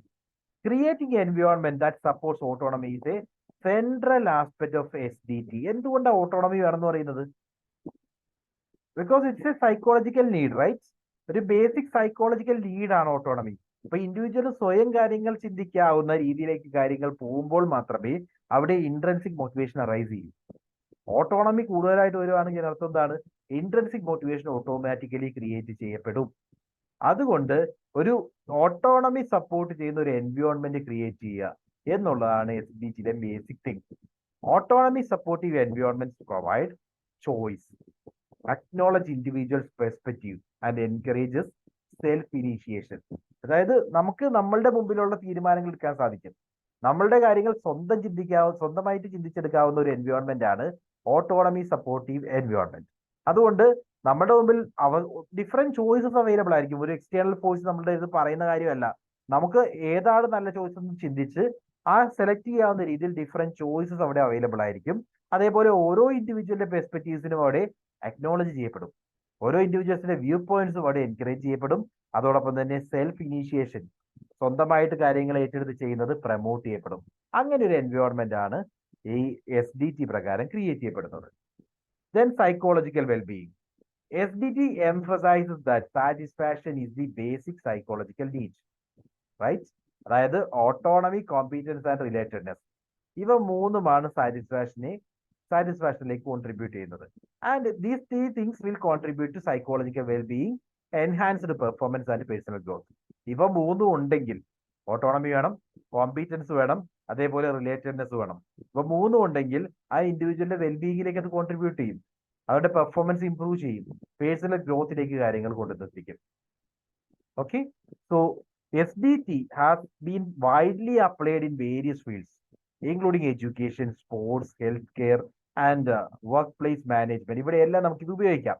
It provides insights into how to foster motivation, engagement, and well-being by nurturing individuals' intrinsic motivation and supporting their basic psychological needs. അപ്പോൾ ഈ theory എന്താ actually പറഞ്ഞത്? ഈ theory എന്താണ് actually പറഞ്ഞതെന്ന് ഈ last സെന്റൻസിൽ നിന്ന് നിങ്ങൾക്ക് മനസ്സിലാക്കാൻ സാധിക്കും. ഈ ലാസ്റ്റ് സെന്റൻസ് ഓർക്കുക, കണ്ടോ? ഈ ലാസ്റ്റ് സെന്റൻസ് പറയുന്നത് എന്താ?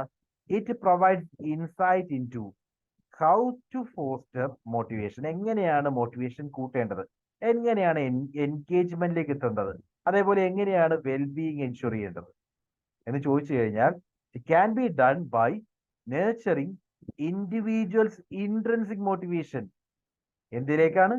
ഇൻട്രൻസിക് മോട്ടിവേഷൻ കൂട്ടണം, അല്ലാതെ എക്സ്ട്രൻസിക് മോട്ടിവേഷൻ അല്ല. അത് ഇൻട്രൻസിക് മോട്ടിവേഷൻ കൂട്ടുന്നത് എങ്ങനെയാ?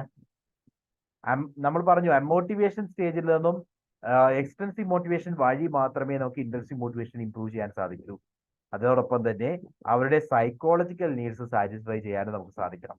അതായത് ഓട്ടോണമി, കോമ്പീറ്റൻസ് ആൻഡ് റിലേറ്റഡ്നെസ്, ഇവ മൂന്നും സാറ്റിസ്ഫൈ ചെയ്യാൻ നമുക്ക് സാധിക്കണം. അങ്ങനെ സാധിക്കുവാണെങ്കിൽ ആ എംപ്ലോയി സെൽഫ് എഫിഷ്യന്റ് ആയിട്ട് മാറും.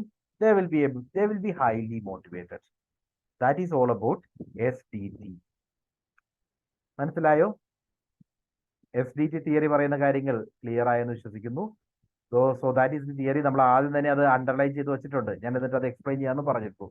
SDT ഫോക്കസ് ചെയ്യുന്നത് എന്താണ്? It focus on intrinsic and extrinsic factors that influence individuals motivation. കണ്ടോ? ഇൻട്രൻസിക് ഫാക്ടേഴ്സും എക്സ്ട്രിൻസിക് ഫാക്ടേഴ്സുമാണ് ഇൻഡിവിജ്വലിന്റെ മോട്ടിവേഷൻ ഇൻഫ്ലുവൻസ് ചെയ്യുന്നത്. And explains why people engage in specific behaviours and activities. Because അവരുടെ ആ ഒരു motivation level എങ്ങനെയാണ്, എക്സ്ട്രൻസിക് മോട്ടിവേഷൻ വഴി ഇത് പല രീതിയിലാകാന്ന് പറഞ്ഞില്ലേ, അതുവഴി എങ്ങനെയാണ് ഇൻട്രൻസിക് മോട്ടിവേഷനിലേക്ക് ലീഡ് ചെയ്യുന്നത്, അത് ഡിഫൈൻ ചെയ്യുന്നത് കൊണ്ട് തന്നെ എന്തുകൊണ്ടാണ് ഈ ഇൻഡിവിജ്വൽ ഇങ്ങനെ ബിഹേവ് ചെയ്തതെന്ന് നമുക്ക് മനസ്സിലാക്കാൻ സാധിക്കും. അതാണ് ഈ തിയറി പറയുന്നത്. So self determination theory clear ആണോ? Yes, sir. ഓക്കെ, ഇതുമായിട്ട് ക്ലോസ്ലി റിലേറ്റഡ് ആയിട്ടുള്ള അല്ലെങ്കിൽ ഇതിന്റെ ഒരു നെക്സ്റ്റ് ലെവൽ തിയറി എന്ന് വേണമെങ്കിൽ പറയാം. അതാണ് cognitive evaluation theory. Okay, self determination തിയറിയുടെ ഒരു അഡീഷണൽ അല്ലെങ്കിൽ അതിന്റെ ഒരു നെക്സ്റ്റ് ലെവൽ തിയറിയാണ് cognitive evaluation theory. It is a psychological theory of motivation developed by Richard M Ryan and Edward L Deci. നമ്മൾ നേരത്തെ പറഞ്ഞ സെൽഫ് ഡിറ്റർമിനേഷൻ തിയറി ക്രിയേറ്റ് ചെയ്ത അതേ ആളുകൾ തന്നെയാണ് as an extension of self determination theory. അതിന്റെ ഒരു എക്സ്റ്റൻഷൻ ആയിട്ടാണ് ഇത് ക്രിയേറ്റ് ചെയ്തത്. അതുകൊണ്ടാണ് നമ്മൾ ആദ്യം ഒന്ന് ഡിസ്കസ് ചെയ്തിട്ട് ഇതിലേക്ക് വന്നത്. So CET focus specifically on the role of extrinsic motivation and how external factors such as the reward and feedback can affect an individual's intrinsic motivation. അതായത് ഈ തിയറിയിൽ നമ്മൾ നേരത്തെ പറഞ്ഞ അതേ കാര്യങ്ങളെ പറ്റി തന്നെയാണ്, പക്ഷെ ആ ഫോക്കസിൽ ചേഞ്ച് വരുന്നുണ്ട്. അവിടെ നമ്മൾ ഫോക്കസ് ചെയ്തത് എന്താണ് internal and intrinsic and extrinsic മോട്ടിവേഷനിലേക്ക് കൊണ്ടുവന്നെത്തിക്കുന്നത് എന്നുള്ള ഫാക്ടേഴ്സിനെയാണ് കണ്ടത്. എന്നാൽ ഇവിടെ വരുമ്പോൾ ഫോക്കസിലേക്ക് വരുമ്പോൾ എക്സ്ട്രിൻസിക് മോട്ടിവേഷനും അതേപോലെ എക്സ്റ്റേണൽ ഫാക്ടേഴ്സും എങ്ങനെ ഇൻഡിവിജ്വൽസിന്റെ മോട്ടിവേഷനിലേക്ക് എത്തും, ഇൻട്രൻസിക് മോട്ടിവേഷനിലേക്ക് കോൺട്രിബ്യൂട്ട് ചെയ്യുന്നു. അങ്ങനെയാണ് ഇവിടെ ഇങ്ങനെ, അതായത് എക്സ്ട്രിൻസിക് മോട്ടിവേഷൻ ഇൻട്രിൻസിക് മോട്ടിവേഷനിലേക്ക് എങ്ങനെ മാറുന്നു എന്നുള്ളതാണ് ഈ തിയറി ഡിഫൈൻ ചെയ്തിരിക്കുന്നത്. Okay, it explores how certain conditions and factors either support or undermine intrinsic motivation. അതായത് കണ്ടീഷൻസ് എങ്ങനെയാണ് ഇൻട്രിൻസിക് മോട്ടിവേഷനെ സപ്പോർട്ട് ചെയ്യുന്നത്, അല്ലെങ്കിൽ കണ്ടീഷൻസ് എങ്ങനെയാണ് ഇൻട്രിൻസിക് മോട്ടിവേഷനെ കുറയ്ക്കുന്നത്, ആ സാഹചര്യങ്ങളെ പറ്റിയാണ് ഈ തിയറി ഡിഫൈൻ ചെയ്യുന്നത്. ഒന്നുകൂടി ഞാൻ പറയുന്നു, കോഗ്നിറ്റീവ് വാല്യുവേഷൻ തിയറിയിൽ എക്സ്ട്രിൻസിക് മോട്ടിവേഷൻ എങ്ങനെ ഇൻട്രിൻസിക് മോട്ടിവേഷനെ അഫക്ട് ചെയ്യുന്നു എന്നുള്ള ഫാക്ടറാണ് ഡിഫൈൻ ചെയ്തിരിക്കുന്നത്. സിമ്പിൾ ആയിട്ട് അങ്ങനെ മനസ്സിലാക്കുക. ഓക്കെ, സോ തിയറിയിലേക്ക് വരുമ്പോൾ there are key principles. First one is extrinsic and intrinsic motivation. എന്താണ് നമ്മൾ പറഞ്ഞു? എക്സ്ട്രിൻസിക് മോട്ടിവേഷൻ എന്താണ്?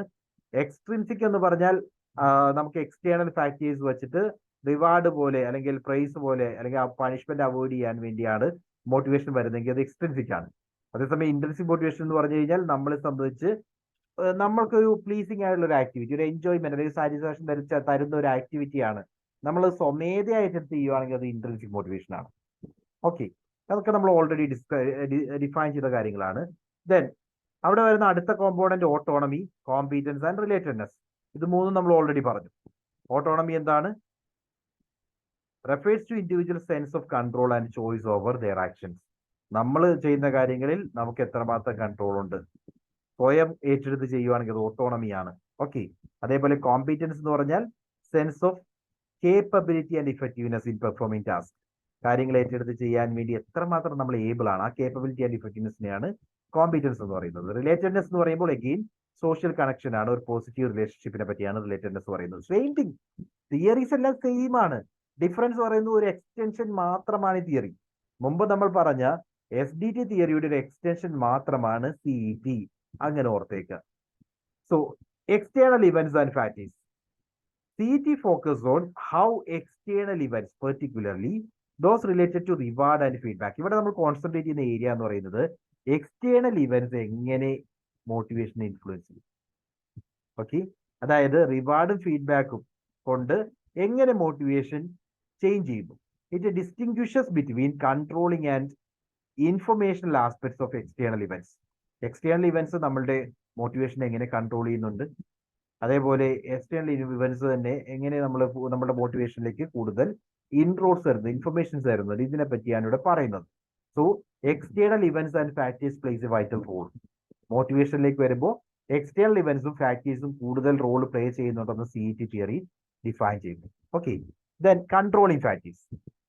When external factors are perceived as controlling, meaning they pursue or compel an individual to engage in an activity, they tend to undermine intrinsic motivation. അതായത് external factors controlling factors ആണെങ്കിൽ, because നമ്മൾ already പറഞ്ഞു external ഫാക്ടേഴ്സിനെ നമ്മൾ രണ്ട് രീതിയിലാണ് പറയുന്നത്. ഒന്ന് കൺട്രോളിങ് ഫാക്ടേഴ്സ് ആകാം. കണ്ടോ, എക്സ്റ്റേണൽ ഫാക്ടേഴ്സ് ഒന്നെങ്കിൽ കൺട്രോളിങ് ഫാക്ടേഴ്സ് ആകാം, അല്ലെങ്കിൽ അത് ഇൻഫർമേഷണൽ ഫാക്ടേഴ്സ് ആകാം. കൺട്രോളിങ് ഫാക്ടേഴ്സ് ആണെങ്കിൽ എങ്ങനെയായിരിക്കും എന്നാണ് പറയുന്നത്.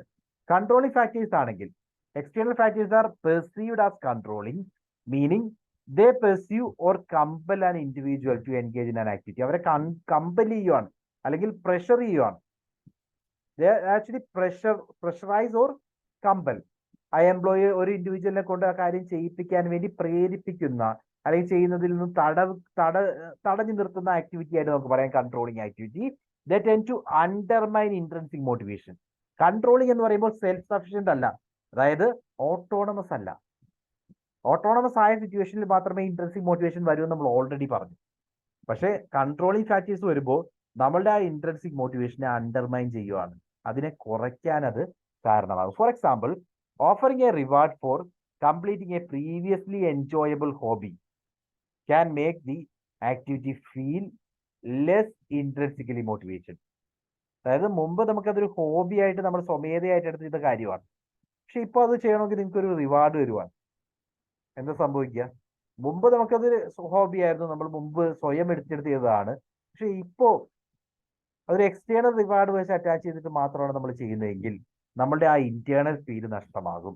നമ്മൾ സ്വയം ചെയ്തിരുന്ന ഒരു ആക്ടിവിറ്റിയെ ഒരു റിവാർഡ് കാണിച്ച് നമ്മൾ എക്സ്റ്റേണൽ ഫോഴ്സ് വഴി മാത്രം അത് ചെയ്യുന്നു എന്ന് പറഞ്ഞു കഴിഞ്ഞാൽ ആ ഇൻട്രൻസിക് മോട്ടിവേഷൻ അവിടെ നിന്ന് കുറയാൻ അത് കാരണമാകും. സോ കൺട്രോളിങ് ഫാക്ടേഴ്സ് വെച്ചിട്ട് നമ്മളുടെ ഇൻട്രൻസിക് മോട്ടിവേഷൻ കുറയാൻ അതൊരു റീസൺ ആവും എന്നാണ് പറയുന്നത്. വേറാസ് ഇൻഫർമേഷണൽ ഫാക്ടേഴ്സ് ആണെങ്കിൽ, when information external factors provide information, feedback or choice without imposing control, they can enhance intrinsic motivation. Okay, controlling factors വരുവാണെങ്കിൽ നമ്മളുടെ ഇൻട്രൻസിക് മോട്ടിവേഷൻ കുറയുകയും, എന്നാൽ ഇൻഫർമേഷണൽ ഫാക്ടേഴ്സ് ആയിട്ടാണ് എക്സ്റ്റൻസീവ് മോട്ടിവേഷൻ വരുന്നെങ്കിൽ, എക്സ്റ്റേണൽ ഫാക്ടേഴ്സ് വരുന്നെങ്കിൽ അത് നമ്മളുടെ എന്ത് കൂട്ടും? ഇൻട്രൻസിക് മോട്ടിവേഷൻ കൂട്ടാനും കാരണമാകും. For instance, A constructive feedback that helps individuals to improve their skills can support intrinsic motivation. ഇന്ന കാര്യങ്ങളൊക്കെ ചെയ്യുവാണെങ്കിൽ നിങ്ങളുടെ ലാംഗ്വേജ് ഇങ്ങനെ ഇമ്പ്രൂവ് ചെയ്യാം, അല്ലെങ്കിൽ ഇന്ന രീതിയിൽ ചെയ്യുവാണെങ്കിൽ നിങ്ങളുടെ പെർഫോമൻസ് കുറെ കൂടി ഇതിലും നന്നാക്കാൻ സാധിക്കും. അങ്ങനെ ഒരു കൺസ്ട്രക്റ്റീവ് ഫീഡ്ബാക്ക് നമുക്ക് കിട്ടുവാണെങ്കിൽ നമ്മൾ ആ കാര്യങ്ങൾ സ്വയം ഏറ്റെടുത്ത് ചെയ്ത് ആ സ്കില്ല് സ്വയം ഇമ്പ്രൂവ് ചെയ്തിട്ട് നമ്മൾ സ്വന്തമായിട്ട് ആ പെർഫോമൻസ് ഇമ്പ്രൂവ് ചെയ്യാൻ ശ്രമിക്കും.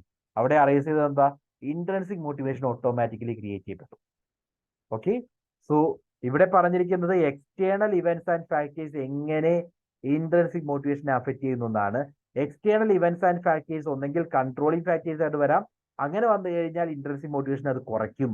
അല്ലെങ്കിൽ ഇൻഫർമേഷണൽ ഫാക്ടേഴ്സ് ആയിട്ട് വരാം. ഇൻഫർമേഷണൽ ഫാക്ടേഴ്സ് ആയിട്ട് വന്നു കഴിഞ്ഞാൽ ലൈക്ക് ഒരു കൺസ്ട്രക്റ്റീവ് ഫീഡ്ബാക്ക്, അല്ലെങ്കിൽ നമുക്ക് ചോയ്സ് വരുന്നു, ആ സാഹചര്യങ്ങളൊക്കെ ഇൻഫർമേഷണൽ ഫാക്ടേഴ്സ് ആണ്. അങ്ങനെ വരുന്ന സാഹചര്യങ്ങളിൽ എന്ത് സംഭവിക്കും? നമ്മളുടെ ഇൻട്രൻസിക് മോട്ടിവേഷൻ ഇൻക്രീസ് ചെയ്യും, എൻഹാൻസ് ചെയ്യപ്പെടും. ഓക്കെ, സോ കൺസെപ്റ്റ് ക്ലിയർ ആണോ? എക്സ്റ്റേണൽ ഫാക്ടേഴ്സും ഇൻട്രൻസിക് മോട്ടിവേഷനും തമ്മിലുള്ള റിലേഷൻ.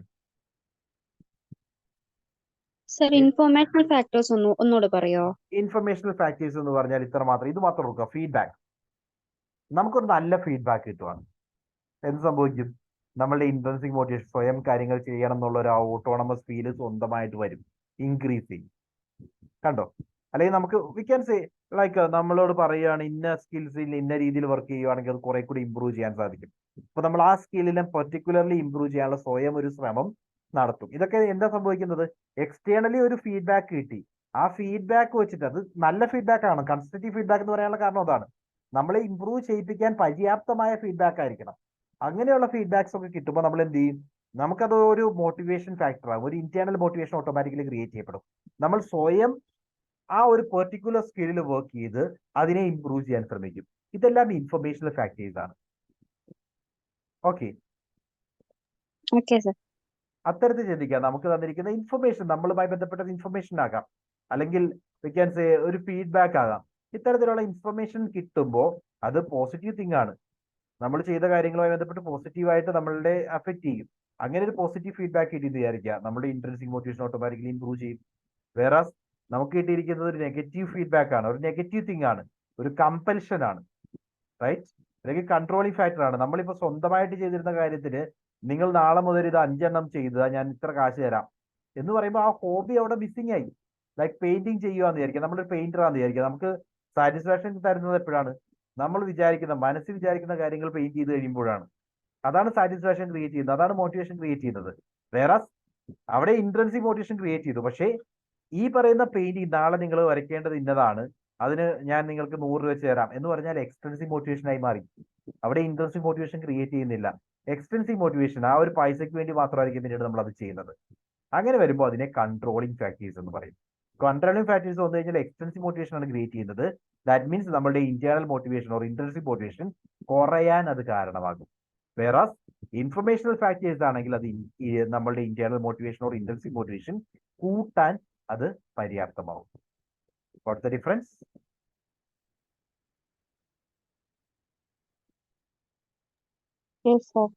ഓക്കെ, സോ അതാണ് നമ്മൾ പറയുന്ന എക്സ്റ്റേണൽ ഫാക്ടേഴ്സും ഇൻട്രൻസിക് മോട്ടിവേഷൻ തമ്മിലുള്ള റിലേഷൻ. ഇനി ഇന്റഗ്രേഷൻ ആൻഡ് ഇന്റേണലൈസേഷൻ, അതായത് CET also discusses the process of internalization, where external motivators become integrated into an individual sense of self and values. അതായത് ഇവിടെ ഒരു ഇന്റേണലൈസേഷനെ പറ്റി കൂടി പറയുന്നുണ്ട്. നമ്മളിങ്ങനെ മോട്ടിവേഷൻ എക്സ്റ്റേണലി പ്രൊവൈഡ് ചെയ്യുമ്പോൾ ആ മോട്ടിവേഷൻ പതുക്കെ പതുക്കെ നമ്മുടെ ഉള്ളിൽ നിന്നും സ്വമേധയാ പതുക്കെ ക്രിയേറ്റ് ചെയ്യും. അതാണ് ഇന്റേണലൈസേഷൻ. അതായത് extrinsic motivation will gradually become intrinsic motivation. നമ്മൾ ആ പ്രോസസ്സിനകത്ത് മുമ്പ് മറ്റ് തിയറിയിലും പറഞ്ഞതാണ്, മുമ്പ് പറഞ്ഞ തിയറിയിലും കണ്ടതാണ്. അമോട്ടിവേഷനിൽ നിന്നും എക്സ്റ്റേണൽ മോട്ടിവേഷൻ കൊടുക്കുന്നു, അതുവഴി നമ്മുടെ ഇന്റേണൽ മോട്ടിവേഷനിലേക്ക് ഇൻട്രിൻസിക് മോട്ടിവേഷനിലേക്ക് എത്തുന്നു. അതേ കൺസെപ്റ്റ് തന്നെയാണ് ഇവിടെ പറയുന്നത്. When extrinsic motivators are internalized, അവർക്കത് ആ എക്സ്ട്രിൻസിക് മോട്ടിവേഷൻ നമ്മൾ നമ്മുടെ മനസ്സിലേക്ക് വെച്ചിട്ട് ഇതെല്ലാം നമ്മളെ മോട്ടിവേറ്റ് ചെയ്യുന്നുണ്ട്, ഇതെല്ലാം വേണ്ടതാണ്, പതുക്കെ പതുക്കെ നമ്മൾ അതിനോടൊരു താല്പര്യം ക്രിയേറ്റ് ചെയ്യപ്പെടും. ആ താല്പര്യം വരുമ്പോൾ ഇൻട്രൻസിക് മോട്ടിവേഷൻ ക്രിയേറ്റ് ചെയ്യപ്പെടും. ഇൻട്രൻസിക് മോട്ടിവേഷൻ ആണ് നമുക്ക് വേണ്ടത്, അല്ലാതെ എക്സ്ട്രിൻസിക് മോട്ടിവേഷൻ അല്ല. ഇൻട്രൻസിക് മോട്ടിവേഷൻ ഉണ്ടെങ്കിൽ he will contribute his 10% without expecting anything. ഒന്നും പ്രതീക്ഷിക്കാതെ തന്നെ 100% കോൺട്രിബ്യൂട്ട് ചെയ്യാൻ വേണ്ടി അവർ തയ്യാറാവും. അവിടെയാണ് ഇന്റേണലൈസേഷന് റെലവൻസ് വരുന്നത്. Okay, then over justification effect. The over justification effect occurs when external rewards or initiatives, particularly so that are excessive or unnecessary, led to a decrease in intrinsic motivation. അതായത് over justification, നമ്മൾ കൂടുതലായിട്ട് external rewards കൊടുക്കുന്നു, കൂടുതലായിട്ട് incentives കൊടുക്കുന്നു. എന്ത് സംഭവിക്കാന്ന് വെച്ച് കഴിഞ്ഞാൽ അവർക്ക് ഈ ഇൻസെന്റീവ്സിന് വേണ്ടി, റിവാർഡിന് വേണ്ടി മാത്രമായിരിക്കും പിന്നീട് പെർഫോം ചെയ്യുന്നത്. അപ്പോ അവരെ സംബന്ധിച്ച് അവരുടെ ആ ഇൻട്രൻസിക് മോട്ടിവേഷൻ കുറയുകയും എക്സ്റ്റൻസിക് മോട്ടിവേഷൻ കൂടുകയും ചെയ്യും. എക്സ്റ്റൻസിക് മോട്ടിവേഷൻ കൂടുമ്പോൾ അതിനുള്ള പ്രശ്നം എന്താണ്? അവര് ഇന്റേണലി സ്വന്തമായിട്ട് തെറ്റെടുത്ത് തയ്യാറല്ല. അവർക്ക് പൂർണ്ണമായിട്ടും ഇതെന്ന് പറയുന്നത് ഒരു എക്സ്റ്റേണൽ മോട്ടിവേഷൻ കൊണ്ട് ചെയ്യുന്ന ഫാക്ടർ മാത്രമായിട്ട് മാറും. Okay, lead to decrease in intrinsic motivation. In such cases individual may begin to view the activity as something they do only for the external reward. അവർക്കത് ഈ ജോലി അത്ര ഇൻട്രസ്റ്റിംഗ് ഒന്നുമല്ല, ജോലി ചെയ്യുന്നത് എക്സ്റ്റേണൽ റിവാർഡിന് വേണ്ടി മാത്രമാണ് എന്ന് ചിന്തിക്കുന്ന സിറ്റുവേഷനിലേക്ക് പോകും. അതാണ് over justification effect. Okay, so കൂടുതലായിട്ട് എക്സ്റ്റേണൽ റിവാർഡ്സിലും എക്സ്റ്റേണൽ ഓർ എക്സ്ട്രിൻസിക് മോട്ടിവേഷനിൽ മാത്രമേ നമ്മൾ കോൺട്രിബ്യൂട്ട് ചെയ്യുമ്പോൾ ഇൻട്രിൻസിക് മോട്ടിവേഷൻ കുറയാൻ അത് കാരണമാകും എന്നുള്ളതാണ് over justification effect. Okay, so CET highlights and delicates balance between extrinsic and intrinsic motivation. ഇത് തമ്മിലൊരു ബാലൻസ് ഉണ്ടാവണം എന്നുള്ളതാണ് പറയുന്നത്. It suggest that providing choice, acknowledging competence and creating a supportive environment that respects autonomy and relatedness can help maintain or even enhance intrinsic motivation, even in the presence of extrinsic reward, external reward and feedback. അതായത് theory in nutshell പറയുന്നത് നമ്മളൊരു supportive environment create ചെയ്യുക, choice കൊടുക്കുക, ഓട്ടോണമിക്കുള്ള അവസരം കൊടുക്കുക, then കോമ്പീറ്റൻസിനെ acknowledge ചെയ്യുക, അവരുടെ കോമ്പീറ്റൻസ് സ്കിൽ ഡെവലപ്പ് ചെയ്യാനുള്ള ഓപ്പർച്യൂണിറ്റീസ് പ്രൊവൈഡ് ചെയ്യുക, ഓട്ടോണമിയെ റെസ്പെക്ട് ചെയ്യുക, റിലേറ്റഡ്നെസ്സിനെ റെസ്പെക്ട് ചെയ്യുക. ഇതൊക്കെ ചെയ്യുവാണെങ്കിൽ ഇൻട്രിൻസിക് മോട്ടിവേഷൻ ഓട്ടോമാറ്റിക്കലി ക്രിയേറ്റ് ചെയ്യും. That we know, right? അതായത് നമ്മുടെ പേഴ്സണൽ നീഡ്സിനെ സാറ്റിസ്ഫൈ ചെയ്യുകയാണെങ്കിൽ, സൈക്കോളജിക്കൽ നീഡ്സിനെ സാറ്റിസ്ഫൈ ചെയ്യുകയാണെങ്കിൽ ഇൻട്രിൻസിക് മോട്ടിവേഷൻ ക്രിയേറ്റ് ചെയ്യപ്പെടും. ആ ഇൻട്രിൻസിക് മോട്ടിവേഷൻ ഒരു എക്സ്റ്റേണൽ റിവാർഡുള്ള സിറ്റുവേഷനിലായാലും നിലനിൽക്കും. when they have autonomy, relatedness and the third thing is competence. ഇത് മൂന്നും ഉണ്ടെങ്കിൽ എന്ത് സംഭവിക്കും? ഇൻട്രിൻസിക് മോട്ടിവേഷൻ അവിടെ നിലനിൽക്കുന്നതായിട്ട് നമുക്ക് കാണാൻ സാധിക്കും. ഇതാണ് theory. Okay, so last two theories നമ്മളെ സംബന്ധിച്ച് പുതിയ തിയറീസ് ആണ്. ഓക്കെ, അതായത് സെൽഫ് ഡിറ്റർമിനേഷൻ തിയറിയും അതേപോലെ തന്നെ കോഗ്നിറ്റീവ് വാല്യുവേഷൻ തിയറിയും. സെൽഫ് ഡിറ്റർമിനേഷനും കോഗ്നിറ്റീവ് വാല്യുവേഷൻ തിയറി, ഈ രണ്ട് തിയറി നിങ്ങൾ നല്ല രീതിയിൽ മനസ്സിലാക്കുക. ദർ മേ ബി നമുക്ക് മാച്ച് ദി ഫോളോയിങ് ആയിട്ടൊക്കെ ഇത്തരം ക്വസ്റ്റ്യൻസ് എക്സ്പെക്ട് ചെയ്യാം. അതായത് മേ ബി പ്രൊപ്പൗണ്ടേഴ്സിനെ പറ്റിയായിരിക്കും ചോദിക്കുക, അല്ലെങ്കിൽ ഈ കൺസെപ്റ്റുകൾ എന്താണെന്നുള്ളതായിരിക്കും ഒറ്റ ലൈനിൽ ചോദിക്കുക. അങ്ങനെയുള്ള ക്വസ്റ്റ്യൻസ് ഒക്കെ വരുമ്പോൾ CETയും SETയും SDTയും ഒരിടത്തും കേട്ടിട്ടില്ല എന്ന് മാത്രം നിങ്ങൾ വിചാരിക്കരുത്. ഇത് രണ്ടും നമ്മൾ ഇന്ന് ഡീറ്റെയിൽ ആയിട്ട് ഡിസ്കസ് ചെയ്തിട്ടുണ്ട്. ഓക്കെ, ഇനി നമുക്ക് ഡിസ്കസ് ചെയ്യാനുള്ള തിയറീസ് നമുക്ക് നമ്മുടെ നെക്സ്റ്റ് ലെക്ചറിൽ ഡിസ്കസ് ചെയ്യാം. Reinforcement theory, social learning theory, equity theory,